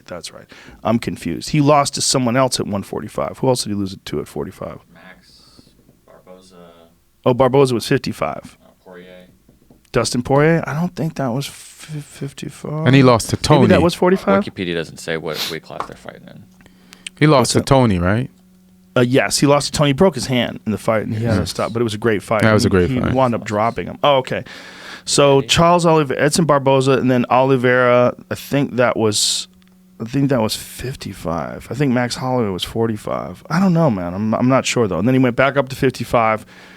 The Dustin Poirier fight that was he got injured, and that was at 55. That was a catch weight they fought. He was at 148 for Max. He missed the weight. Oh, he missed the fight with Max. Yeah. So he's trying to get down to 45. So featherweight debut was against Oliveira. So he submitted Oliveira in his featherweight debut. Yeah. Okay. So he had 2 fights at that weight, and that weight was torturous for him. He didn't make it for the Max Holloway fight. And then Jim Miller's definitely a 55-pound fight, and all the other ones are 55 until he got to Stephen Thompson, and that was the last one. Wonder Boy, that was at welterweight. Yeah. That was an amazing fight. I mean, I think sometimes these guys, it's just too much, man. It's just too much. He beat Michael Chiesa. Says he beat Chiesa. And Chiesa's another one. He was fighting at 55, and now he moved up to 70. Yeah, that ended up being a catchweight fight because Chiesa missed. These fucking guys, man, they're killing themselves with that weight cutting. Oh, right. Imagine if that was the case with soccer. Like before a soccer game, everybody had you had a certain amount of guaranteed weight on the field. Imagine, like Ian, you're whatever position it is, you have to cut down to 130 pounds. You'd be like, fuck. Right. So you got to drain your body in a sauna, and then everybody weighs, and then everybody rehydrates, and then the next day you play this grueling ass game. Damn. That'd be ridiculous, right? And fighting is the most tiring thing. It would totally compromise the game, wouldn't it? Yeah, for sure. Imagine if football players had to do that. Imagine football players only had okay, guys, whatever the team is, it has to weigh 4,000 pounds. That's it. No more. And so you have to decide, hey, Bob can't cut lower than 260. We checked his body fat. Joe, you're going to have to get down to 180. Jamie? When we were kids playing football, we had to weigh in, and that sort of happened. Really? Yeah, because if you were a certain weight, you had to have stripes on your helmet. That means you could only play on the line. You couldn't be carrying the ball because you'd be no kids could tackle you. You'd fuck them all up. So there was definitely a limit. I remember I did have to wear the trash bag and cut 5 pounds or try to. I didn't even fucking know how much I weighed, but it was so I could be a tight end and catch the ball because I was on the border. Dude, that was so bad for kids. I had a friend in high school, my friend Steven. All of his brothers 6'1", 6'2". He's 5'6". He never grew. And it was because all throughout high school and junior high school, he was cutting weight and wrestling. Damn. I guarantee you it had something to do with it. Everyone else's family is tall. Or his and he was always tired. Or his dad is not his real dad. Oh. No, his brothers looked just like him. Oh, okay. He was always tired. He'd be walking around the hallways like this, because he would do wrestling camps. He would do the whole thing. So he's always wrestling. He was always exhausted. Always. It's a terrible thing for kids. The fact they still have kids do that is fucking madness. It's madness. People didn't know any better. My parents didn't even ask me.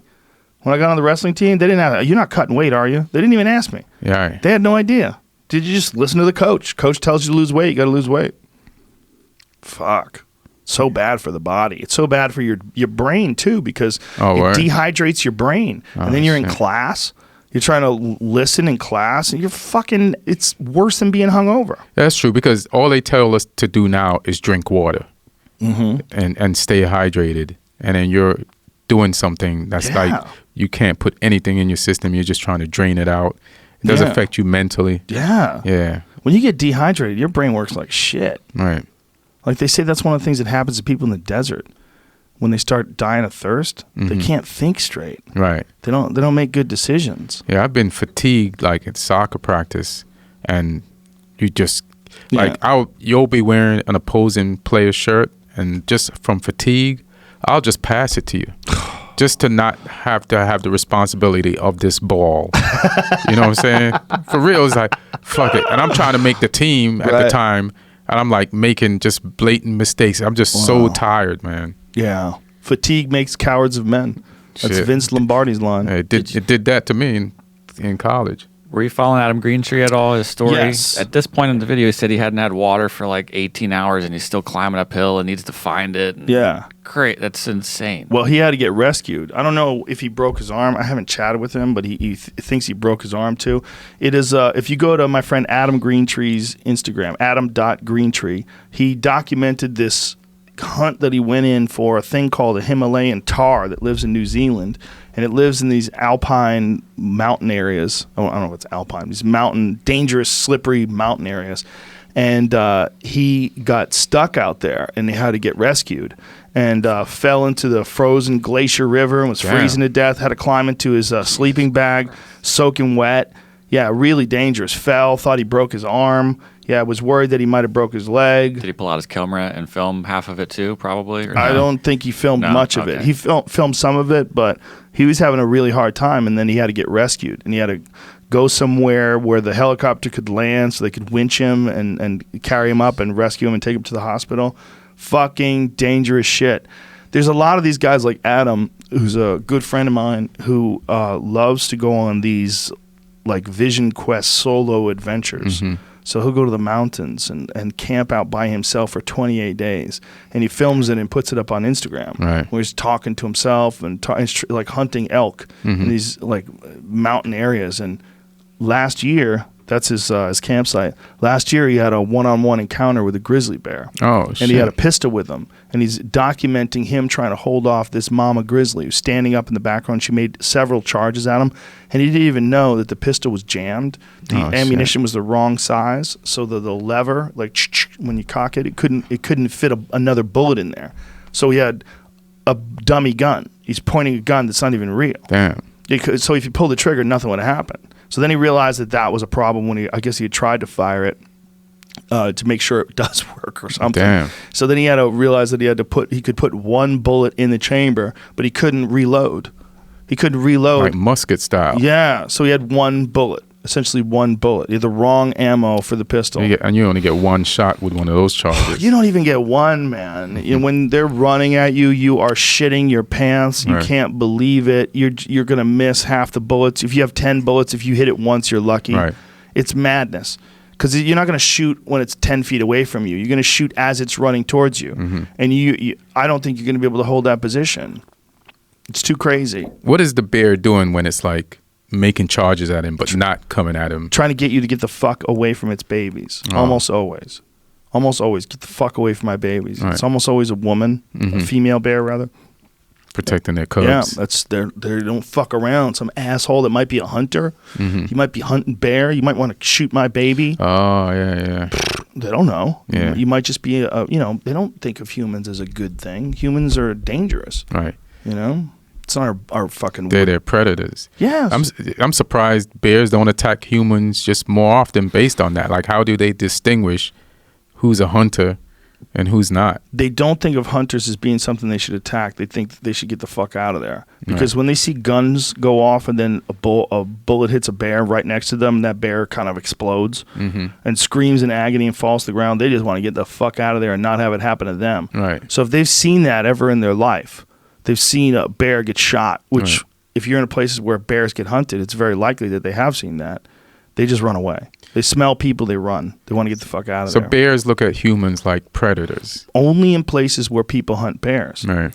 The problem is when people don't hunt bears have zero fear of humans, and then bears wind up killing people. Right. This is what you see in Yellowstone, because those bears are grizzly bears, and the only place in America where you can hunt grizzly bears is in Alaska. And in Alaska, they have a different attitude.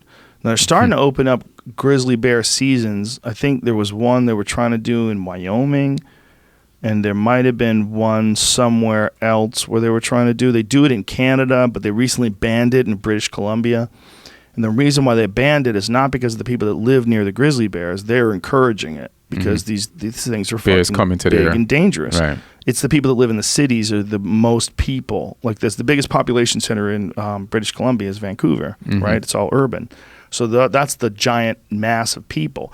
But the people that live like where my friend Mike Hawkridge lives, those people don't have a say. And those are the ones who live with bears. Right. And they have wolves and bears all over the place up there. Damn. And the black bears, which you can hunt, those are not even dangerous. I mean, they're dangerous, but not dangerous compared to grizzlies. Right. Grizzlies are fucking dangerous. So That's a those are giant liberals bear. in those cities making those decisions for the people that live in our It could be even conservative people that are animal lovers that Right. just don't understand what a bear is. Right. They're not killing. I mean, the idea is that they want to stop trophy hunting because you see like Cecil the lion, that kind of shit. And it looks disgusting, and it is a lot in a lot of ways. Like wanting to go and just shoot these things just to stuff them and put them on your walls. There's a lot of weird shit to that I totally understand your feelings on it. I get it, but the grizzly bear thing's a different thing. Like, Those are the people that were raised on the cartoon, and they're like, stop killing these cartoons. yeah. The cartoon version of the animal that they saw growing up, so they have no idea. Well, even in Africa, the exact area where Cecil the lion was killed, they had to recently kill 200 lions because Get the outta here. lions, because so many lions had survived because there was no hunting Because there. they came back up. It's not good. It's not ideal. The situation's not ideal because it's so bizarre and twisted. The animals survive because people pay to kill them. That's what the African wildlife model in these encaged areas is. So they have like 10,000 acres or some shit like that. They put it in fences, right? And then inside those fences, you have zebras and giraffes and all these different animals. And you can come over there and pay, and you can go and hunt these animals. That's a lot of the area. So like this guy that Cecil guy who shot that lion, he paid like $50,000 to go and hunt a lion. And there's probably one a day, two a day, three a day. So there's hundreds and hundreds of thousands of dollars of revenue coming in. This revenue comes in for these guys that want to kill lions. And what they do is they use it to raise more lions, and they use it to pay professional hunting. These people called professional hunters are basically game wardens to keep out poachers and to make sure that these animals don't get, like rhinos don't get their horns chopped off and murdered just for their horns. Things, elephants for their tusks, things along those lines. So they need to hire people to protect against poaching because, look, in Africa, there's a lot of people that, especially in these areas where they have these hunting areas, these vast rural areas, people are extremely poor, and they want animals to eat. They're going to call that poaching, and they have to. So then it gets even squirrely there. Right. It's not an ideal situation by any stretch of the imagination. But because no hunters were coming in now because of all the bad press after the Cecil the lion shit, they had to kill 200 lions Because that many like got born and grew up and because they have a real unnatural situation over there, right, where they're breeding these lions and then they put them in every place does it a different way, and some places are free range where there's no fence at all. That is true. There's some places that are like that, right, but some places it's all fenced in. The whole thing's fenced in. It's like a zoo. It's like a fake wild. Yes, it's a fake. They took the wild and they made it fake. Right. They just put a fence around the wild, and then they kept introducing food. And then they have lions that they keep in very specific areas, and they feed them, and then they'll transport them to the middle. And then the hunter comes that day, and they tell him where the lion is. And the guy goes out there, boom, shoots the lion, and he poses with the lion. It's perverse. Yeah, that's kind of bananas. Perverse. Yeah. On the other hand, these animals that are in there, particularly like the antelopes and black bucks and nilgai and all these crazy wild fucking antlered creatures, they're in greater numbers than they've ever been. So it's so twisted. It's like the numbers are so high because people want to come in and pay to hunt them. Right. But then the numbers are high so people can hunt them. It's not like so that they can keep the whole wildlife ecology free and roam. Right. And look how vibrant Africa is now that we've stepped in with all these conservation dollars. Not really. No, it's fenced in.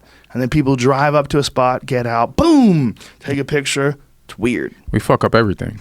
Great job. It's weird. Great job, people. Yeah, we're the best. I'm reading an explanation of a person that has gone to this park in Zimbabwe to go see the lions, and they've done this in the past, and they went back more recently. And this is hilarious. Read this thing here. Then our host gave us our safety orientation. He told us to speak to the lions in a calm voice, approach slowly, and to pet them on their backs only. Then our host handed out skinny sticks to each of us. He explained that if a lion approached us in a threatening manner, we should swish the stick back and forth in the grass to distract them. What? What? Lion's going to eat you. There's a Jesus Christ. This says that they thought they were going to go see like baby cubs. in Yeah, a but But it's cage. definitely not. They're like 18 months old, almost, a little bit older. They're probably so they're giant. adolescent lions? Yeah, like this big. I saw this video. Like, there's a tribe. I don't know what part of Africa, but like if a cheetah or like a cat like hunts down an animal and kills it, like these people from this tribe, like they track the hunt, and then once the animal or the cat kills the food, then they'll scare off the cat. I saw that. And take it, and With they sticks. and they have these little sticks, yeah. And then the fucking cheetahs and whatever run away from them, and I'm like, Yeah. so crazy. I saw that. I watched a video of that on someone's Instagram. Yeah, Well, you got to do what you got to do when you're hungry. yeah, You take a chance. Yeah. Then I mean, unless they have a really good weapon, it's hard to get an antelope. You got to get fucking close. right. But a cheetah can just chase it down. But if you would think it's just crazy that a human could take a cheetah's food. Yeah, it is crazy. Yeah, they do it with lions too. Yeah. They do it with spears. They run up on lions with spears. I've seen that too. Like female lions just roaring at people while they drag away their food. Just robbing a lion.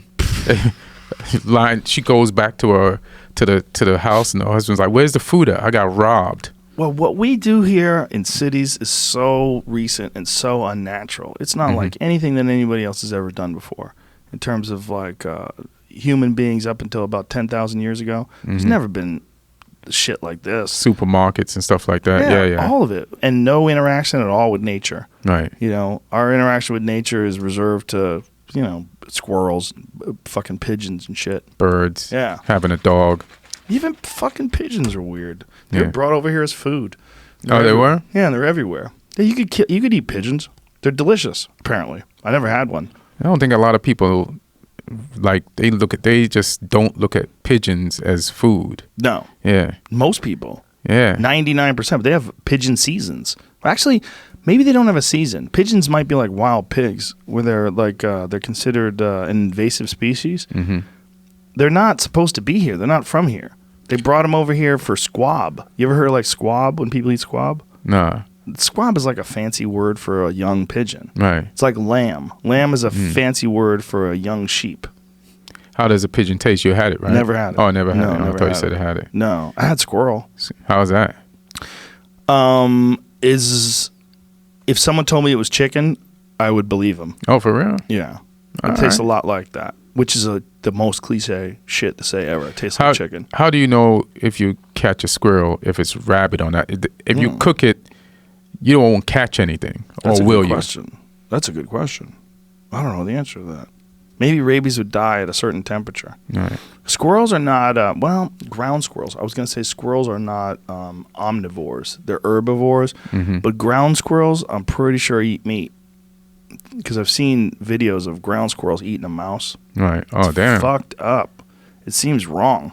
Anything eating a mouse is wrong. Like when you feed a mouse to a snake or some shit like that. What's even more wrong because it's holding it in its hands. Dogs and cats that are currently vaccinated and kept under observation for 45 days. Can you get rabies from eating squirrel? Small mammals such as squirrels, rats, mice, hamsters, guinea pigs, gerbils, chipmunks, rabbits, and hares are almost never found to be infected with rabies. Oh, okay. And have not been known to cause rabies amongst humans in the United States. Okay. So rats can't give you rabies. That's interesting. Rat eating's about to go up.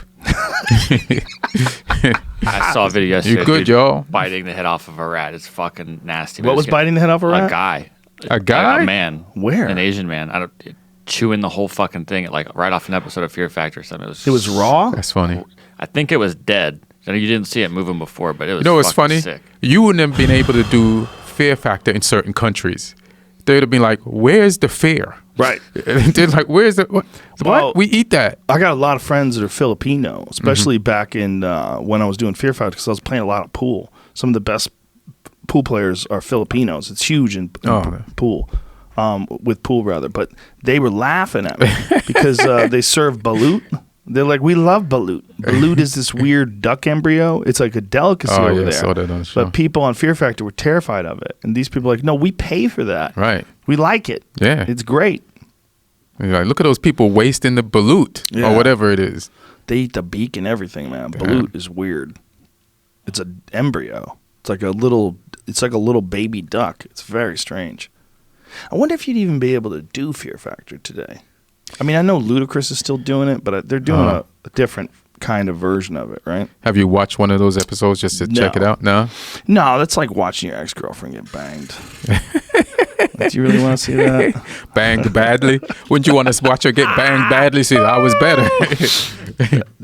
It's weird to take over someone's gig, because if someone did it for so long, they had a certain style, how they did it.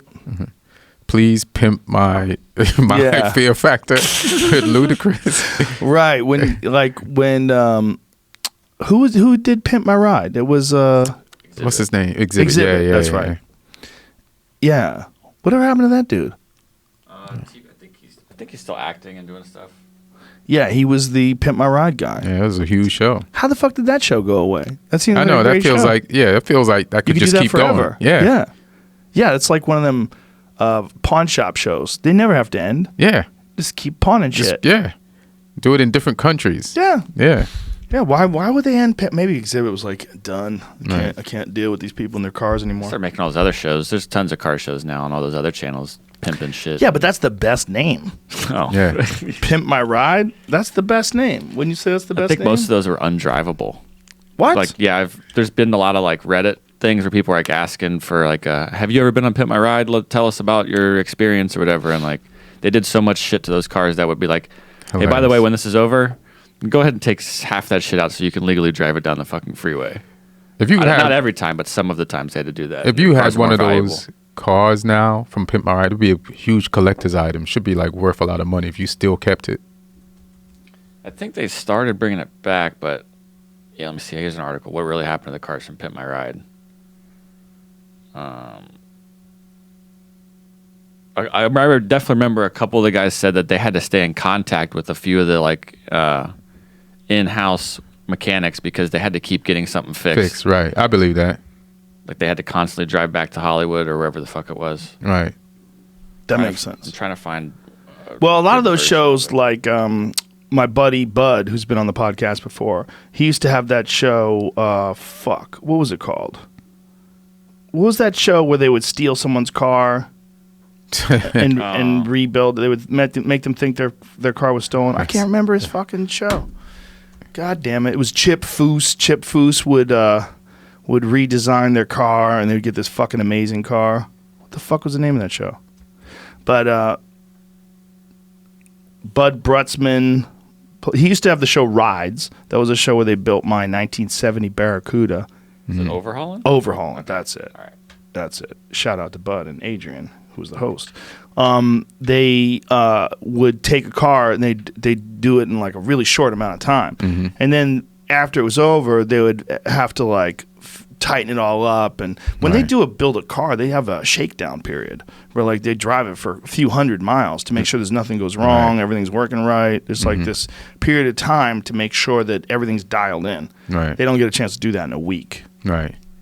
So that's probably what they're talking about. Yeah, this Pimp My Ride thing, I'm reading through it. Like some of the contestants said they had to dumb up. Like they had to completely just play the game of this is a TV show, exaggerate. Let's dump a bunch of cigarette butts in your car to make it look shittier than it is. And then, hey, when we show it to you, please be fucking happy when you see this so we can have a good like reaction for TV kind of thing. That's disappointing. Yeah. God damn it, Pimp My Ride. Well, how dare you? what are you gonna do? That's every show though. Yeah, that's every show. Any like HGTV show. Oh yeah. Or just hoarders. Yeah. Like we're gonna have to hoard your place up even more. Probably, right? Yeah. Like preppers, those people. Preppers. Probably make them extra crazy. I haven't seen preppers. What's that about? People were prepping for the apocalypse. Oh yeah. Yeah, they're canning Listen, food. we know you're crazy, but we're gonna make you look even crazier. Even you crazier. down? Even crazier. Yeah. I don't know, man. Or intervention. You know what's interesting to me? It's typically right-wing people who are in favor of, like, if you think about anytime someone passes a law that's bad for the environment, right? If they want to drill in Alaska, if they want to do something overseas, it's usually, I mean, it might be generalizing, but usually thought to be a right-wing thing. Right. Right? It's like more concern for business than concern for the environment. Right. People that are on the left are the people that are always like the tree huggers. Those are the environmentalists. So the people that are like radical environmentalists, you would almost always think of as being people on the left. Right. But the people that are prepping for shit going south are almost always on the right. The right-wing people are the ones who are prepping. Think the for world is going to come to an end. Those are the ones that are carrying bullets and they're fucking digging tunnels in their backyard. So you know what you're doing. You know you're destroying the earth by digging for oil and all that shit. But it's not them. It's usually the bigwigs. Right. Right? The big. But they're voting and they're in favor of all those decisions that the bigwigs make. Inadvertently, because the bigwigs have connected themselves to Jesus. Right. That's what they did. That's what the wise thing they did. Yeah. To good, old-fashioned family values and Jesus. They figured a way to connect it to a thing that everybody can't argue against. Right. They connected right-wing ideology with God and left-wing with abortion, killing babies. Right. The line in the sand's been drawn, Ian. If you're prepping for the end of the world, right, you gotta secretly be hoping for the end of the world. Maybe a little bit of end. Because just to try your shit. Yeah, just to try your shit and to say, I wasn't crazy. Right. And wasting my time. So you gotta kind of be rooting for the end of the world. Like, you don't want to, do all that shit in vain. Right. You know what I mean? So that's kind of a weirdness to those type of people. That's a good point. You know what I mean? Like, you started doing comedy and there's people like, you're never going to make it. You want to make it to be like, you were wrong, and to just the relief of knowing you were right. Well, I think that's a problem with cops. I think cops want to shoot people sometimes. They have a gun and they almost want someone to do something fucked up so they can shoot them. Not every cop. Not every cop. Not every cop. Right. But there are certain people that should not be cops. Right, exactly. And those people that become cops, and it does happen, and we all know it, and I'm a 100% supporter of law enforcement, but even law enforcement, they know it. They don't want to be surrounded by some weak fuck who's also a cop who wants to shoot people. Right. But there's people out there that want to shoot people. And you give them a gun. If you give someone a hammer, everything looks like a nail. It's amazing. Yeah. I remember the video, and this was a white cop shooting a white guy.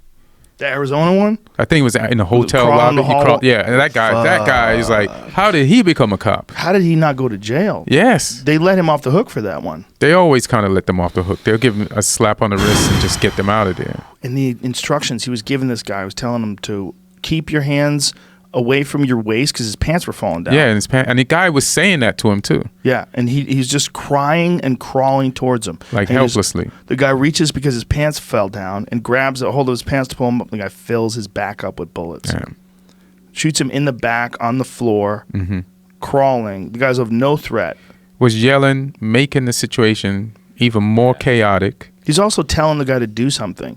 Why are you making him move? Just tell him to lie down. Yes. Put his hands behind his back. You handcuff him, and then he was ordering the guy to crawl towards him. Yeah. It doesn't even make sense. Did you see this video earlier this week? This was from July 1st. Yes. And, dude, the guy. This is crazy. This is what's called suicide by cop. This guy was coming towards this cop screaming with a knife, and the cop was begging him to please stop, please stop. This is after they already shot him, Yeah, Jamie. I know. Right. But meanwhile, he winds up tackling this fucking guy. This is what's crazy. This guy's already been shot, and he turns on this cop and tackles him right here. Tackles him. Look at this. The guy's filled with bullets, and the guy's reaching for his gun. Oh, shit. He gets his back, and he takes him down. And then this guy's not even close enough. He doesn't have the knife anymore, does he? Yeah, I don't know. I can't tell if it's in his hand right there. It's hard to see. Did you see the video of the black cop walking towards the guy with the machete? Yes, I did see that. And he just like walked right into it and just parried and flipped him over. Yeah. That shit was crazy. That is crazy. I saw another one that Eddie Bravo sent me of it's not a cop one, but two dudes are having a conversation. This guy's got his hand behind the back, and he pulls a knife out of his pocket, and the guy doesn't even see, and he just, in the middle of the conversation, just sticks him in the stomach. And the guy's standing there. He moves back, and he's like holding his stomach. He can't believe it. And the guy comes towards him again, follows him, and the guy who got stabbed winds up knocking the dude out. The guy's coming towards him with the knife again, saying, "I'll stab you again." The guy hits him with a left hook, rocks him, and then hits him with the right hand and knocks him out. And these were regular dudes? Regular dudes. Looks like regular dudes. But the dude who got stabbed knew how to fight. Luckily for him. But he still might die. Knew how to fight and take a stab. In the stomach? That is fucking very dangerous, man. Yeah, man. Very dangerous. Yeah. What were we talking about? What are you doing? I'm just looking at. So I'm trying to find the video of that guy getting stabbed. Let's not. Okay. Oh, it's just There's crazy. so much. There's just so much. It's a lot of shit. There's so much to just freak you out. Yeah, I don't even look at some of the bad stuff anymore. A lot of it. Yeah. Like I saw at the beginning of that video when it came out like last week. I'm like, I ain't watching this. I just like turned it off. Yeah, you can't watch that. Yeah. There's so many videos. You'll get convinced that that's happening everywhere in the world 24 hours a day. It'll fuck your head up. Yeah, exactly. Yeah. Yeah. God damn it, Ian. No. It's easy to get freaked out. Yeah. I mean, there's a lot of freakable shit out there. There is. This is as good a spot as any to talk about this. I want to make sure I clarify something because there was an operation. This is a guy who was a billionaire diamond guy who wound up getting a dick enlargement operation, and he died because of the anesthesia. And it was in another country. And we pulled out, we were saying somehow or another it got connected to this company that does that in the United States. It had nothing, Phenuma?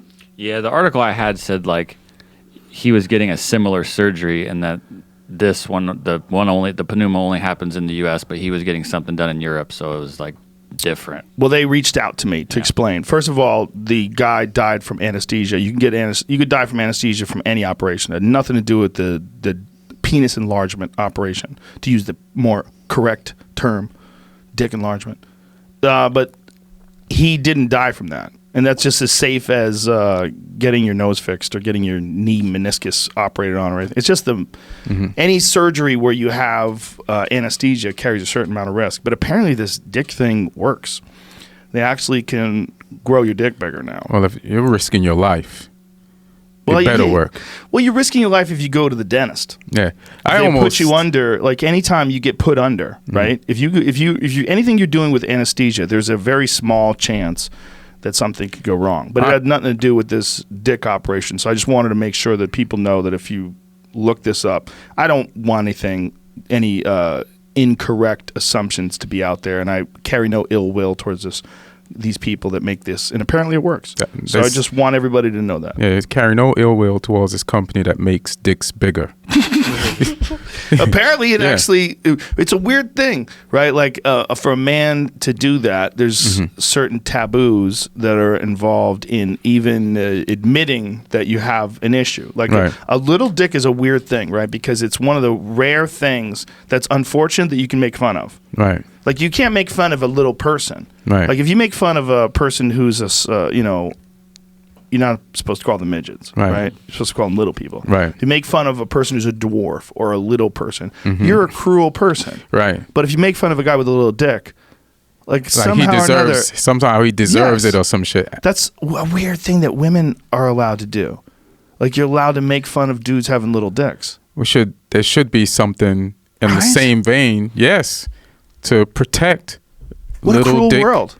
What a people cruel world. from cruelty. Right, because if you have a little pussy, that's fantastic. Everybody's excited about that. Isn't that crazy? What a weird situation. But a big dick is a sign of virility. Right. So we salute you, Pneuma. That's the name of the company. We salute you for helping men achieve larger dicks. Yeah, and I almost died from anesthesia one time. I thought you were going to say from a dick in life. What happened? When I was like a teenager, and here's the irony. I was going in for an operation that you're supposed to go in the morning and leave in the afternoon. Oh. It's just a quick thing. And then it was literally for a circumcision. I was like... You were getting a circumcision? Yeah. What were you doing? I just had sex with this girl. Like, I was a kid. Like, say 18. And and somehow I pulled the skin of my dick back. And couldn't get it back. Oh, no. I did that to clean it. And I couldn't get the skin back, right? Over. So then I spent like an entire night with like a raw boner. Whoa. With no skin covering it. So I went to the doctor. Then he got it back over and he said, you should get a circumcision. So one time operation, you just go in and you don't have to worry about this shit happening again. But it only happened once, right? Yeah, but... Well, you were furiously beaten off, though, right? Is that what you mean? Doing? No. I pulled the skin back to clean it. Yeah. Officer, I was cleaning the gun when it shot my neighbor. No, I was cleaning it. There was shit under there. Yeah. So then I went in and they gave me the anesthesia. And then when I woke up, there was like a hose down my throat and people were frantic around me. And it was like nighttime. It was way past the time I was supposed to come to. And the anesthesia gave me pneumonia. I ended up spending like 1.5 to 2 weeks in the hospital. And the first few days was in intensive care. Oh, yeah. Wow. It was anesthesia. I did not like wake up. Holy shit. Yeah. You almost died getting your dick operated on. Yeah. I was almost that guy. Yeah. But for the most part, listen, you're talking to someone who's had a bunch of surgeries. Mm-hmm. I've had my nose fixed. I've had my arm broken, my hands. I've had my knees operated on 3 times. I've had 3 knee surgeries. I've been put under quite a few times. It's mostly safe. Yeah. It's really about the anesthesiologist. Hey, Jamie, there's somebody at the door. Try to figure out. That's the security guard. Okay. Why is he doing that? Wandering around like he's got a plan. I have no idea. He's got a chair there. He must be hanging out up there today. I don't know. Some people are weird, man. Yeah. You never know. You know, when you get in an Uber, do you know that how much background do they do on an Uber? So I was trying to explain to them when you asked me the other day. I was like, to get the like approval on your app to be like, yes, this car can drive Uber is one thing, but once you have that, anybody you know can be behind that. They don't like scan your face when you're in the car every time or anything like that. It's just, yeah, I got the Uber, bro, use it, you know. So if you and I got an Uber, like I could use your Uber and I could drive around and pretend I'm you. You could get caught, sure, but like people definitely do that. 100%. Right, but how many people get caught driving an Uber? Fucking none. Yeah. Right? Right. Whoever saw that coming? Rideshare. Remember when you were a kid and there was taxis? Whoever thought, man, I could have my own taxi? They used to have a shit called gypsy taxis, and they would arrest those people. Yeah, in New York. Yes. Yeah. They would arrest them for trying to do the Uber thing. Yeah. Why don't they get an Uber? Why would they be a gypsy cab? $5. This is before that, though. There was a year that I lived in New York that some insane number of gypsy cab drivers got murdered. Insane. Oh, for real? It was something like 40 plus in a year got murdered. So it was almost one a week. Damn. They were killing gypsy cab drivers. They would rob them and kill them. Did they ever catch that guy? I don't know if it was just one guy. Yeah, those people. They were just deciding that these gypsy cab drivers, I think, this was, you know, boy, we're talking like probably like 1990s, 1992 or some shit like that. Like there was no internet. And there was, I don't know if people were paying ever with credit cards. No, it was all cash. It was all cash. Yeah. So if you were a gypsy cab driver, they saw you as being someone who had a wad of cash on you. Yeah, and then you can't report it to the police because you're a gypsy cab driver. So you shouldn't even be doing it.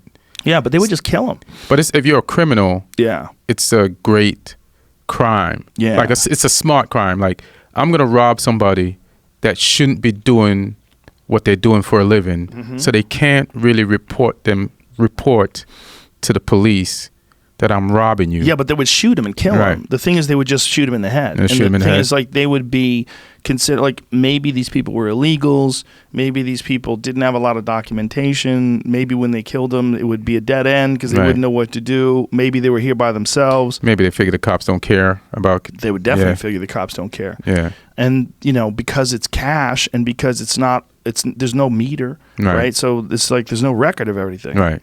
Did you find anything about that? Quickly just Googled it. There was one, I found a story from New York Times, 1983. There's a weekend where 11 people were murdered, but the story just has the story of one guy that was found in the front seat of a gypsy cab, murdered. Could have been a shot, could have been a nice It was the 1990s. Okay. It was the 1990s. It was definitely, while I moved there, I think I moved to New York in 91. Mm-hmm. I think I lived there from 91. I lived back and forth in 92. Here's a story from 1990. A sixth cabbie is slain in the Bronx, but it's New York Times. It was just the paywall thing. The fifth one was killed. Yeah, I think there was a long stretch where it started to become a big deal. But if there was 40 Wall Street guys murdered, murders of taxi drivers in the 1990s originated the creation of pirate taxis. Yeah, it's kind of the article about it. Since 1990, 180 drivers have lost their lives while on duty in the streets, which averages more than 2 per month. Wow. That's crazy. I don't know if that's regular. I don't know. Yeah. I don't know either. It might just be cab drivers. But, because gypsy cab drivers, how do you prove that guy was a gypsy cab driver? You just got a dead guy in a car with a bullet in the back of the head. Right. And then you have to ask his friends, was this guy gypsy cab driving? Maybe it was a certain style of car, too. Because so that passengers could identify it as a gypsy cab so that they could take it. Right. And it's like, if you're taking a gypsy cab, you have limited amount of money, and you don't want to pay a cab, but you want to get to where you're going. And you have to be identifiable. Here it is. Cabbies risk death daily in New York. Jungle under siege. Crime. Hours are long and the mortality rate high. So far this year, 32 taxi drivers have been killed by armed robbers posing as customers. Yeah, and I think that's just regular taxi drivers. Yeah, that's a rough gig, man. Yeah. Now, when we were living in New York, imagine if just now you go there, it's just Ubers everywhere. Everybody's Ubering. Everybody's just using their phone, standing out. Like the Comedy Store has become a fucking disaster trying to get in that parking lot now. That's a pain in the ass. And they just pull up and block the driveway. They don't give a fuck, and no one stops them. Yeah. And they're just going in there left and right, but just blocking everything, dropping people off, picking people up. Yeah. It's never ending. You can never get in there. It's weird. It's like a new thing that no one saw coming. What could be let's play Gary V here. What's next? What could we get on the front lines of or something like that? That scooter stuff is crazy. There's like a 1-year pilot program, I think they're calling it, for Los Angeles County. That's why more and more have popped up. I think they're just sort of saying, we're going to do a year, figure it out. No one is going to be like taken down for doing this, or like they were trying in Santa Monica to get rid of them for a minute, like the bird scooters and whatnot. They've ramped it up completely. There's all sorts of electronic bikes now. There's at least, I want to say 6 or 7 different companies just in Hollywood where I live. They're just everywhere, laying all over the sidewalks. But that's sort of what they're trying to figure out is, how do you leave them around? Where are you going to leave them? Is it successful? I don't know how much taxes they're paying and how much money the city gets brought in. But yeah, I don't mind them, but it's just dangerous walking. Because I was walking down the street one day, and I was about to just, you're just walking, but you just change your stride a little bit to go to the right, and I almost got hit by one, and it was coming fast, and I'm like, it's the sidewalk. You know what I mean? Like, it could be serious ass damage. That's the problem in LA is that you're supposed to be on the street with those. It says do not ride these on the sidewalk, but it is 100% not safe to be on the streets of LA on those because people are getting run over, and I don't know if anybody's died, but like downtown LA, somebody driving 50 miles an hour ran over someone on a sidewalk or on a scooter.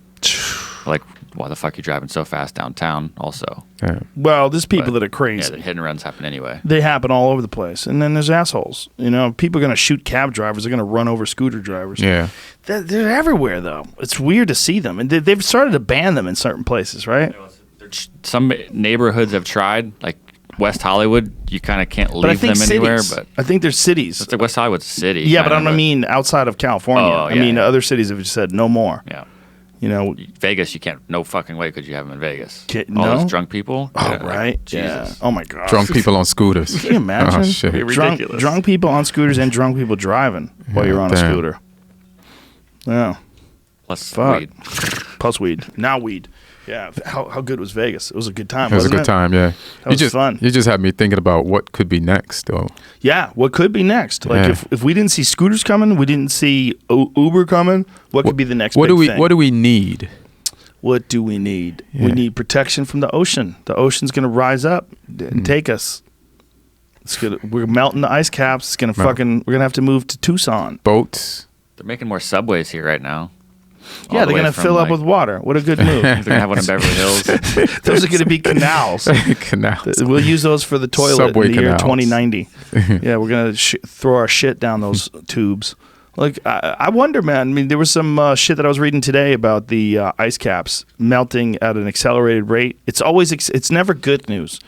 Whenever it's like ice cap melting news, like, hey, we just found out we actually have more ice than we thought. We're good. Right. Don't worry about it. Does that mean Vegas can get water now? No? Vegas gets their water. They figure it out. There's so much money in Vegas. They just steal it. Where do they get it? From a hole in the ground? No idea. Is there a well out there? All I know, they got good water pressure in every hotel I've ever been in. It's wonderful. Yeah. Look, that's a human ingenuity. And they're building more shit. Yeah, and if the ice caps do melt, it'll just bring it closer to Vegas. Right. Vegas will use it. Yeah, the water will be like real close. Yeah. I mean, we just move inside to the middle. Like, this is what people have been doing forever. This idea that you're supposed to be able to keep your fucking house on the water in Santa Monica. Right. Listen, crazy. I know, yeah. You decided to build a house where the beach is your front yard. Yeah. That is so nuts. You think those cliffs were always there? Yeah. This shit was different decades before, so keep on thinking it's going to be like that all the time. Yeah, if you buy like a seaside house in like Marina Del Rey or someone really nice, you're making a gamble. Like over the next, I'm only going to be alive for 40 more years. Right. Over those years, I'm gonna let's hope that this water stays over there. Exactly, stays put. Let's hope Mother Nature does what I want it to do. Yeah. I'm gonna spend $7 million on this fucking house with literally no backyard. It's just ocean, and I'm just gonna hope it stays like this. I just can't wait till my crib becomes beachfront property, and then I could sell it. I rented a beach house a couple of years ago when I was getting my kitchen fixed, and we rented this house in Malibu on the water. It was beautiful, man. You would wake up, you eat breakfast, you'd just be sitting there staring out over the water, and the water would literally come almost underneath the balcony, so it looked like you were sitting in water, like you were floating in water, like you were on a boat. I was like, wow, this is so beautiful. It's it makes you feel so good. Yeah, it does, being by the ocean. But what a gamble. Yeah, even though that's like, you sound like that's the ultimate infinity pool. Yes. You know what I'm saying? But yeah, I don't mind. Like La Jolla, you have the condo right by the beach, and you go to sleep at night. You could hear the ocean. You wake up, but then I'll be like, what if this is the night? This is the night where comes in. Yeah. Just takes the building down and rushes it out to the mountains. I mean, that's happened so many times in history. Yeah. All it takes is a earthquake or an asteroid hits the ocean. Oh, yeah. Oh, my God. If an asteroid hit the ocean, we wouldn't even be safe here. We wouldn't be safe. Yeah. We probably wouldn't be safe in Arizona. It would go deep into Arizona. Damn. If an asteroid hit the fucking ocean just outside of Malibu, boom. Just a big one. Everybody in the Midwest be laughing. They'd be laughing our All asses right, off. see, we had the best property all the time. Yeah, so we had to duck hurricanes. Mm-hmm.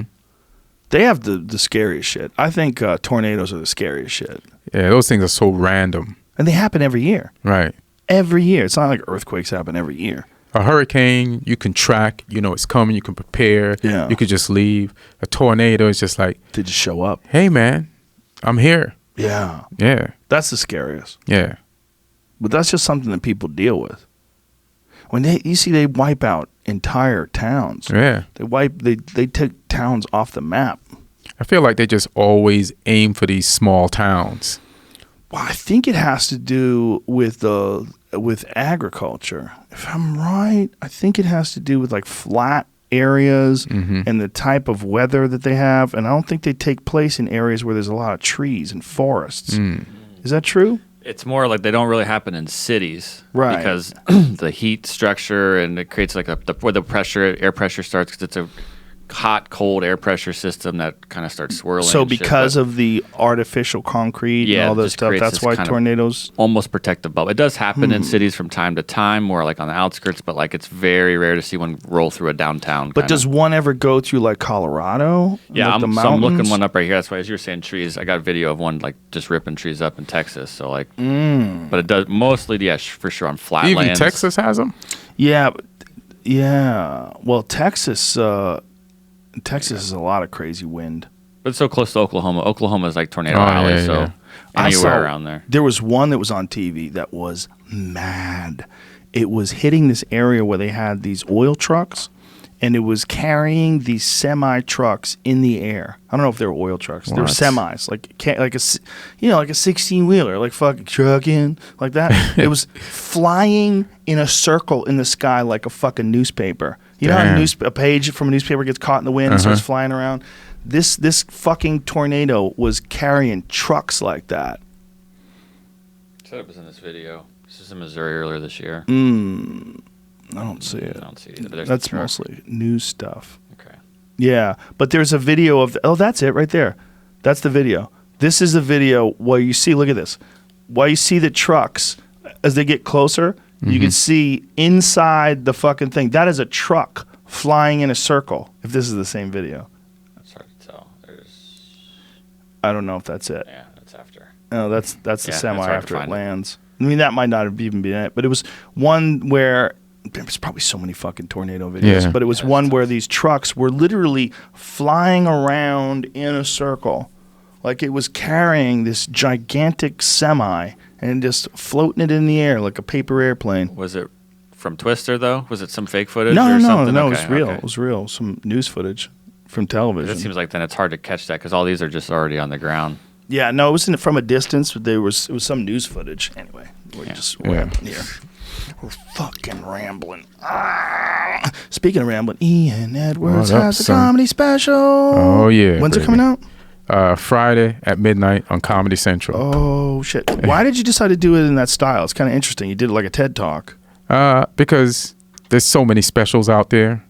And I get to do my material when I do it that way, but add a little twist and an extra layer to it, and that'll make people be more interested in it than if I was just going to do it like just a regular stand-up. That's smart, you clever bastard. Look at you. Once in a while I got an idea, you know what I'm saying? And you got the microphone, a regular microphone, just sitting on the stool in case you change your mind. Well, the last bit I used the mic. You noticed that, yeah. Yes, I did. Yeah, the last bit I do with the mic. What is in your hand? The clicker. Because some of the topics I put it on the screen, like just like a TED Talk. You know, you talk, you click the thing, your picture represents what you're talking about, and then you keep on going. I've seen people do that before with TED Talks, and I've always thought that would be a good thing with comedy. Oh, yeah, yeah. Because like even when you look at your stand up, you take on a topic, you dissect it, and you give people an alternate view of that topic, just like a TED Talk, and then you move on to the next one. So like comics like you and me and other people, it's a perfect format for our stand-up. Yeah, are you doing that when you headline? When you do headline gigs? Nah. Maybe you should. Maybe. I thought about doing that. Oh, right. Yeah. You did? Yeah, I did. I thought about it at one point in time, but I'm too lazy. Yeah. Then like I don't have merch or anything, so if I don't bring in merch, I don't want to have to make sure they have a screen or transport one and all that shit. Then it gets cumbersome. Well, I heard that Kevin Hart at one point in time had pyrotechnics. Like he would hit a punchline, BAM! and 20-foot tall flames would shoot through the sky in arenas. I'm like, man, that's you add to the stand-up. Right. It's like props, but way better. Right. Like I feel like props are one of the rare things where you can't do them anymore because Carrot Top owns that. Whereas when I was a kid, man, there was prop comedians. Yeah, there was a lot of them. Right?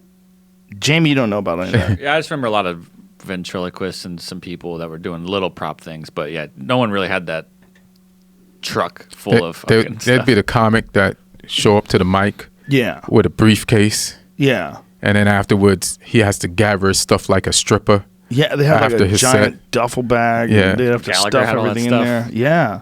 There was a guy that was, he was really funny, man. A guy in Boston that used to do that. Fuck, I'm blanking on his name.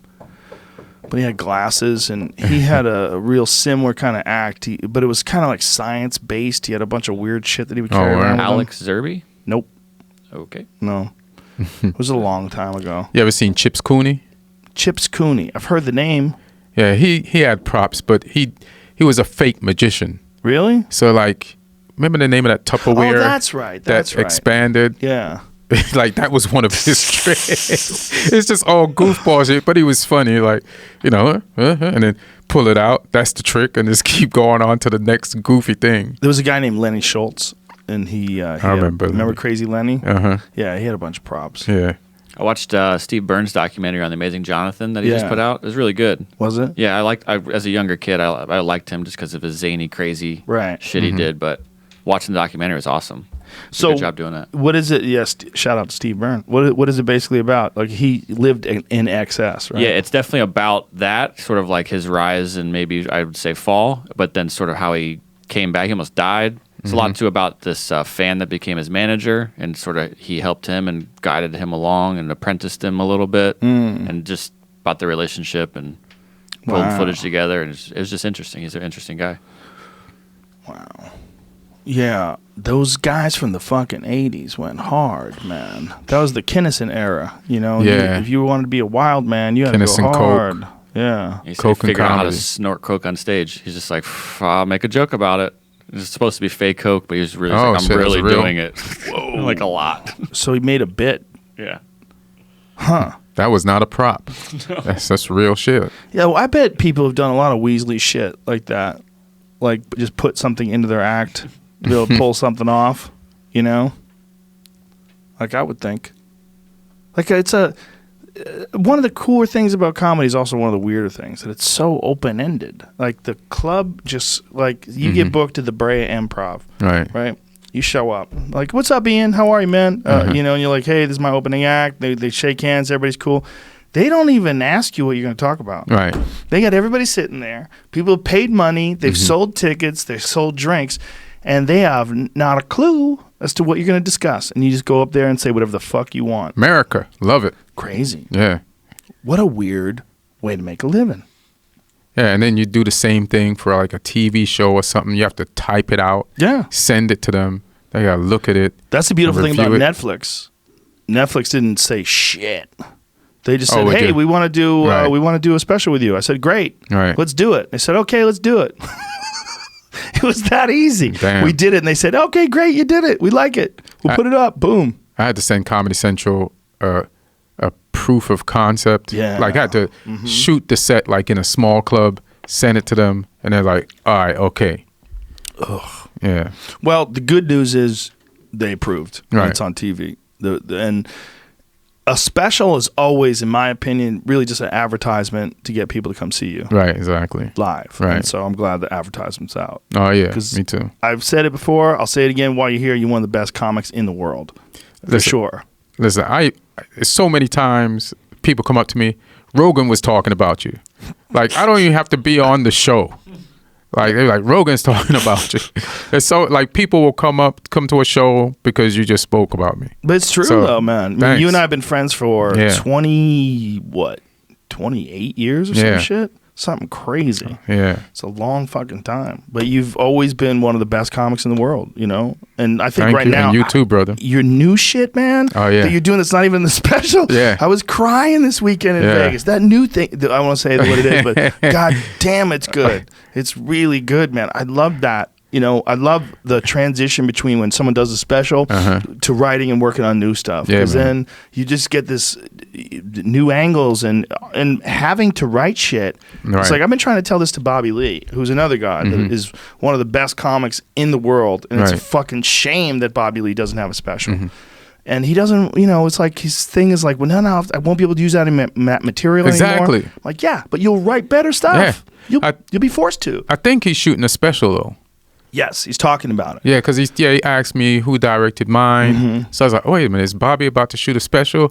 But he'll see what you've seen and what I'm seeing now, that how great it is to like come up with a new set of material with It's all the abilities. yeah, it's very terrifying. Yeah. I've had some amazing mediocre sets. Jesus, I feel bad. I know when you first trot out new stuff, it's like you don't know. Yeah, you just don't know. And then you said something the other day when we was in Vegas. You was talking to Allie, like we was all in the back after the show, about how you had a joke that was new, it was working. You wrote it, it's new, it's working, and then you broke it by over fixing it. Yeah. Then you have to take shit back out, and that's happened to me during this new set of material too. I started the joke, created it, and then broke it by overdoing stuff to it, and then I had to like figure out what part that I put in there that threw it off and take it out and fix it back. Well, it's always interesting to talk to someone that's really just a few years into comedy, because then you're going to go over your own process and think about it more deeply. Yeah. One of the things that happens in jiu-jitsu is in jiu-jitsu you get better when you teach. It's real strange. Like a lot of guys that wind up getting a job teaching jiu-jitsu to like beginners, their jiu-jitsu jumps. That jumps up several notches. It's really interesting. And I think sometimes that happens with comedy. So when we're dealing with someone like Allie, shout out to Allie Makovsky, our friend Allie, she's only been doing comedy for what, 4 years? Around that. Somewhere around 4 or 5 years. And she's just coming into her own. And she's, what, was she 22? Like 22 or 23. 22 or 23. Very funny, very promising. And she was going to come down and watch us because she came to San Diego to watch when Tony and Andrew and I did that giant arena down there, because she opens up for me all the time at the Improv and at the Comedy Store. She's getting to be around all these assassins and she's getting to see it from the outside. But that was her first time opening, and I was like, because she said she was going to come down to watch. I said, "You want to do a set?" And she's like, "I was secretly hoping you would ask." So I said, "All right, come do a set." So she opened. She did 10 minutes in front of, it's like 1,200 people. It's a lot of people for her first big show in Vegas on a Friday night. She murdered, and she did good. She did great. Yeah, super relaxed. And but when you're talking to someone who's up and coming like that, I love that. I love talking to like Jesus Trio or like Frank Castillo or any of these young guys coming up, because you get a chance to talk to them about how you formulate stuff and you compare notes, and sometimes they have interesting ways that they do it that I never considered, and sometimes people have interesting ways of thinking about their material. Like they think about it when they go walk their dog. They'll play their set in their ear, or they'll when they go on hikes, they'll just go on a hike and think about one joke and try to work the joke out while they're hiking. You can find out. Yeah. I've learned a lot from like talking to younger comics too, so I get that completely. You also, the thing that's happening to you right now is the thing that happens to them, except the fact that you're far more skilled at it. It's like they're trying to put together an act. But you've already done it many, many times. You've already put out specials and records, so that when you're doing this, it's like, you know how to write jokes. You're always writing new jokes. You've been doing comedy forever. But it's still, you're starting from jump. Yeah. When you start from zero, from ground zero, and then you try to put together an act that you hope people want to pay to see, that's a terrifying spot. Yeah, it's terrifying. Yeah. And then there was a part of it in this new set of material that I was doing wrong, like just the style of joke that I was writing, and I just felt off. Like even when some of the bits were working, and then I was in Atlanta a few weeks ago, and then it just hit me what I was doing wrong. I was do the Laughing Skull? Yeah, I was doing Laughing Skull. The best. Yeah, it's a dope ass club. What a dope little room. Yeah, and it's a great room to go headlining when you're like got new material that you need to just work out. Yeah. I say about those rooms, like the Belly Room and like the Laughing Skull, like that's where you find out what's bullshit. Yeah. And I found out what was bullshit for sure. Because sometimes you can like song and dance your way through a 300-seat room and trick them. Like enough people will start laughing to get the other people laughing, and then you'll kind of go along with it and with your delivery, and you can kind of make funny out of it. But there's no momentum with 70 people. Yeah, you have to like really make them laugh. It's got to be real. Yeah, with 70 people, you got, I did Jeremiah Watkins' show, Stand Up on the Spot, on Tuesday. That's the best example of that, because they're yelling out subjects, right? And so you just get to, and you find out. and fine. But that also, like constructing a new set, what's interesting about it is that you get a chance to figure something out and make it real. Yeah. What like Bobby Lee's doing right now is working with tried and true material. Tried and proven. He kills every night. He knows it's going to kill. If it didn't kill, he'd be stunned. Right. He'd be like, what? This is my shit. I've been killing with this for 4 years. He knows what he's doing. Yeah, he's just a funny machine. Like, I don't even know how to describe it. Just him. Funny. He's just a funny ass fucking, So funny. And not enough people know. Because most people know him from podcasts, and that helps for sure, and from television shows, that helps for sure. Right. But there needs to be something people could see of his stand-up. Yeah. So we're getting him. He's listening. It's like he's just slow, but he'll listen. Right. It'll take a little time. He listens. Yeah. It's getting in there. He's too good. Yeah, he's too good. The other one's Owen Smith. Yeah, yes. Owen Smith. Good. Yeah. Too good. Has his own style. Fucking funny. He's a murderer. Yeah, man. He's a top flight headliner. Yeah. Not like a good headliner. Like a top of the food chain headliner. Yeah. Like if someone told me Owen Smith was selling out arenas, I'd be like, good. Yeah. Should have been happening a long time ago. Exactly. He's, and as much as Kevin Hart or fucking fill in the blank, whoever can sell out giant ass places, Owen Smith's material is as good as it gets. It belongs in those places. 100%. Yeah. 100%. And sometimes these guys, they just don't do enough road work, or they don't do enough. They got writing jobs, or something takes them off the path where people don't necessarily see. They do a lot of acting. Yeah. It's all different little paths that kind of deviate you away from stand up. Right. And I think I went down that path when I was on Fear Factor. Oh yeah. When I was on Fear Factor, I didn't really tour much. It was mostly just being around LA because we were filming so much. Right. We filmed so many episodes. And you guys traveled a lot to different places. Yeah. Yeah. That shit is exhausting, man. Exhausting. Yeah. And it was exhausting too because you'd be filming all day, you'd be out in the heat, and then you would come back, and after that I would do stand up at night, and I was just like, I'm just gonna just do the store and then go home. Right. I wasn't gonna travel anywhere. I mean, I did a little bit, but not much. So it's like things can be good, where it's like it's great to have a good gig, right? But those things can be bad because it ultimately takes you away from your stand up. Yeah. I mean, Louis C.K. said that to me once. He was in the period after he stopped doing his show. Yeah. He just stopped doing it for a while. And he said, I haven't done anything other than stand up for a year. And I said, well, what made you do that? He goes, I just wanted to really concentrate on stand up. He said, I don't think you could be at your best while you do other things. Right. He goes, I think you could be good, but I think at your best, you really have to just do stand up. Yeah. I think he's right. Oh, he's right. Even if you don't do much in that day, and if you just write one line or one tag or something, it just counts so much towards the whole thing. And by the end of the year, where you end up is going to be way further than you would have been. I think it's not an even formula, though, because I do think that there's some value in taking some time and doing things as well. Right. There's there's value in like vacations. Yeah. There's value in experiences. Yeah. And then there's also, you have to do a lot of stand up. There's like both things are true. Because if you only do stand up, one of the things that does happen is guys lose their point of references. Right. Because their whole life revolves around traveling, so you get a lot of airplane jokes. Right. And it revolves around drinking because people drink at clubs. And you don't have enough experiences. Yeah. You got to live a little. Yes. Yes. To put it on the paper, to bring it on stage. Yeah. You got to live a little. I think that's something that gets missed, but it's not a perfect formula. It's also like, how much enthusiasm do you have? Like sometimes the more enthusiasm, like when you feel good about it when you take time off, and it makes you better. Right. You just have to know. It's just like an athlete, like in England, the soccer season is over, right?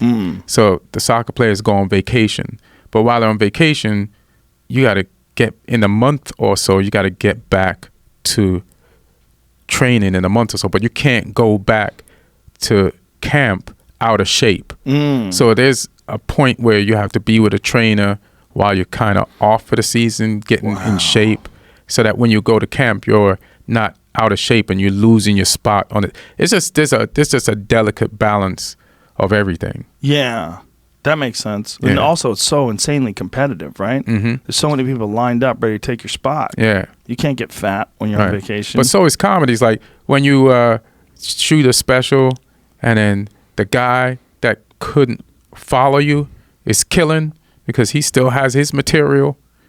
that he's been had, and you're like not doing as good because you're working on shit. Yeah. It kind of fucks with me a little bit. Yeah. You know what I mean? Just the competitiveness of me. Sure. And then I just be, hey man, this is just a natural order of things.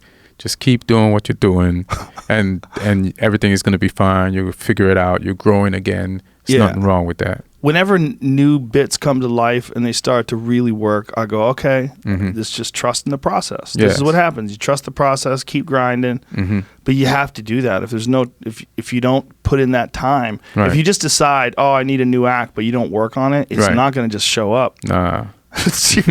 you have to make that process is a real thing. Right. And there's going to be some sets just suck. Yeah, man.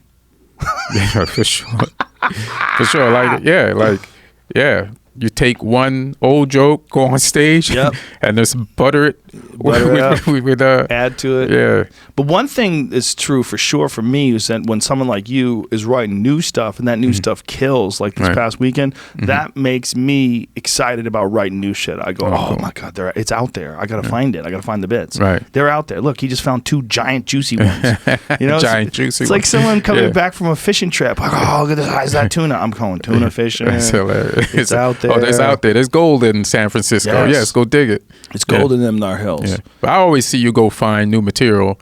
So it's always good. Like we both had new shit this weekend. Yeah. And we're enthusiastic about it and excited about it. So it adds a different level to just going out to do a show that we would normally do.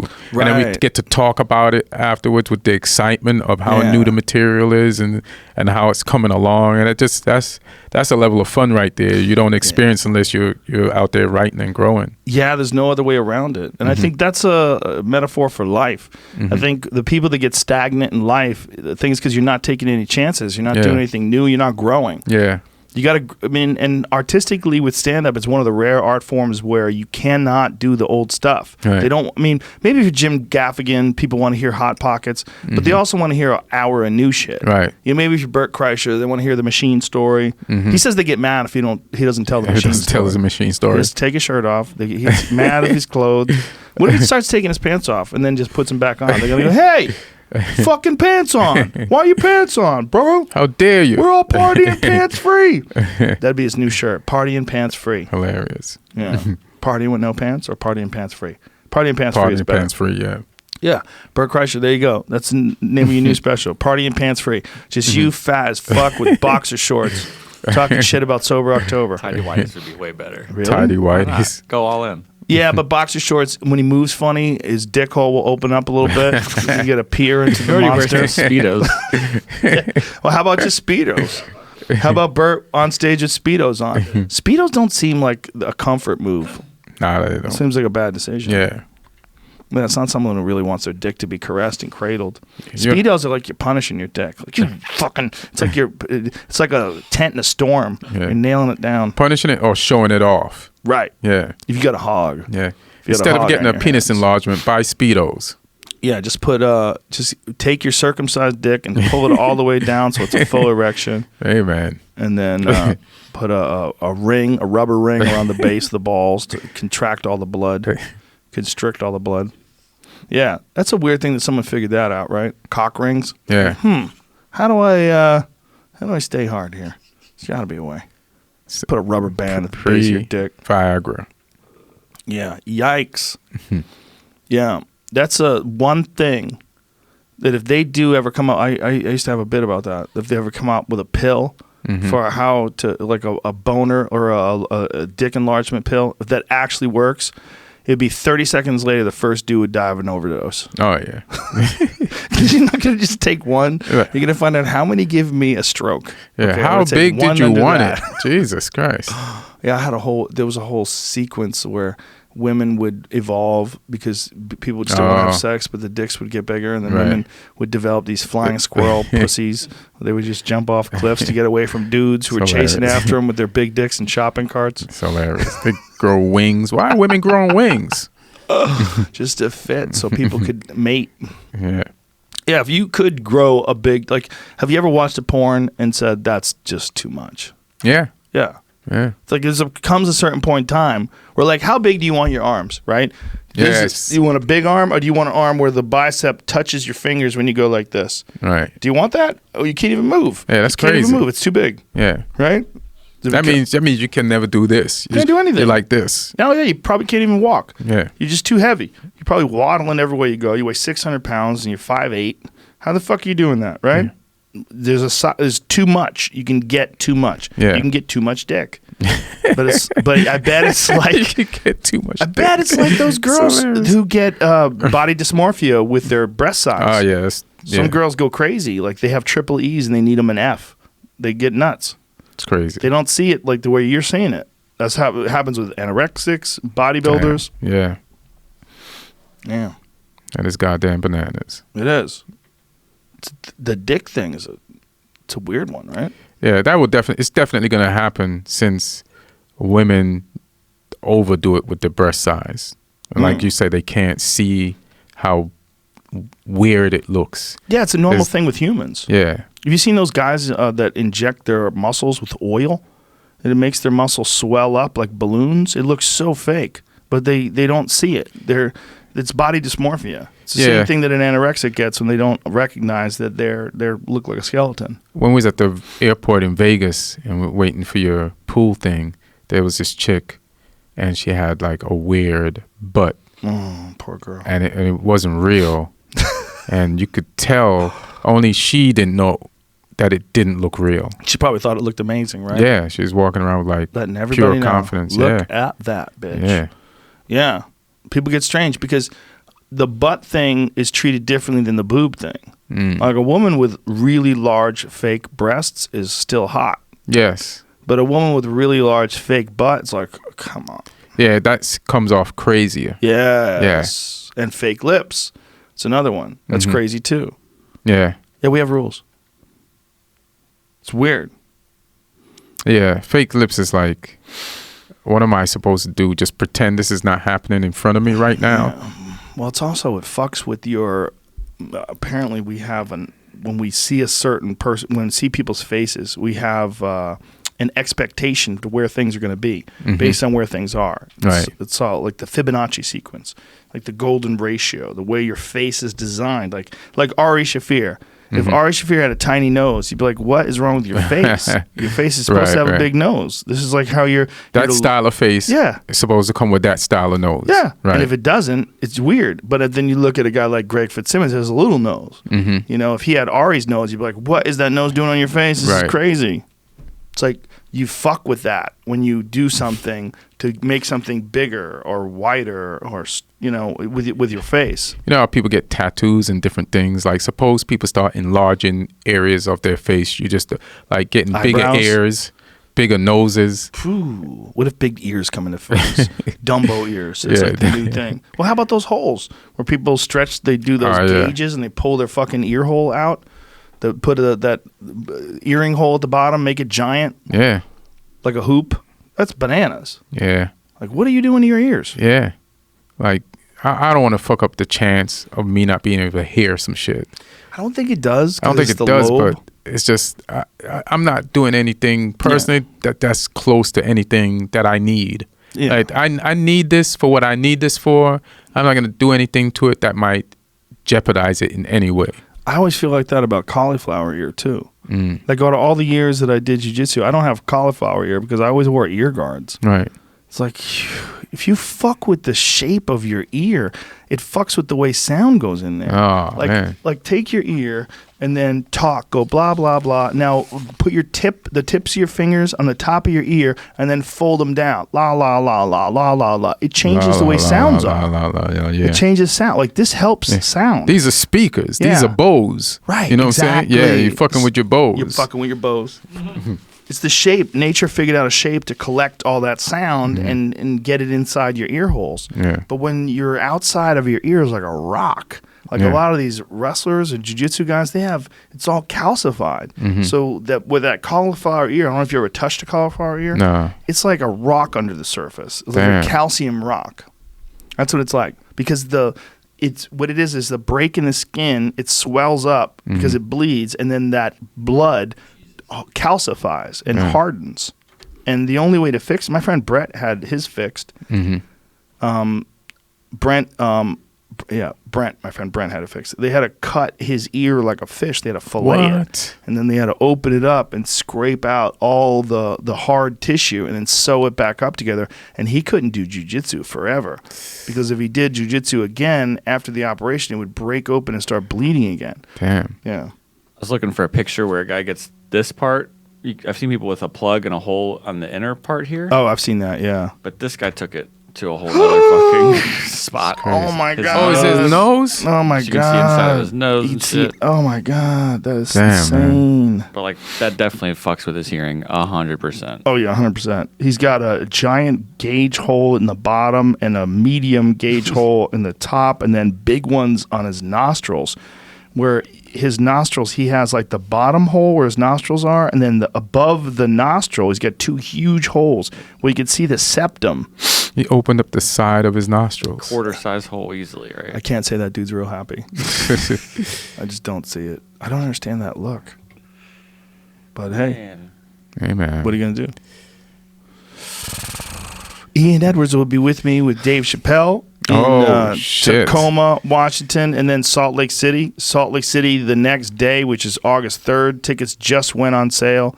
Damn, son. I don't think so. I think they're on sale on Friday. Yeah, but they went on pre-sale. The way Dave does it, you have to register as a legit fan, like a human being. They have to make sure that you're not a ticket agency that's scalping these tickets and buying them up in mass. And then selling them Right. back. Okay. So Ian Edwards, you have to show your driver's license or something. I don't know how they verify it, and then once you register, then you could buy the tickets, and it's for those people for a while, and then after that, then it's opened up to the general public, I think, on Saturday. Damn. Something like that. But Ian's going to be with me. Donnell, I don't know if... Rollins. Yeah, I don't know if that's been announced, but I just announced it. Donnell Rollins is going to be there, too. I'm fucking pumped. We're going to have some fun. That's going to be crazy. Those are going to be wild. That's going to be fucking crazy, bro. Like, if this weekend was crazy, that weekend is going to be fucking crazy. Tacoma sold out in a day. Yeah. 20,000 people. It's going to be nuts. No sleep. I'm not expecting any sleep. No, we're going to have some fun. Yeah. It's going to be crazy. Yeah. All right, so tell people you're special. It's this weekend. This Friday, July 12th on Comedy Central at midnight. Check it out. Ian Talks. Bill Burr presents Ian Talk. And once All Things Comedy did it, right? Yeah, All Things Comedy. Beautiful. Yeah. And then once it's out, will it be able to be streamed on Comedy Central's streaming service? Yeah, download the app or just go to comedycentral.com and you'll be able to see it there. Beautiful. Yeah. Powerful Ian Edwards. Thanks, brother. Thank you, my friend. Much love. My love. Bye-bye. Bye.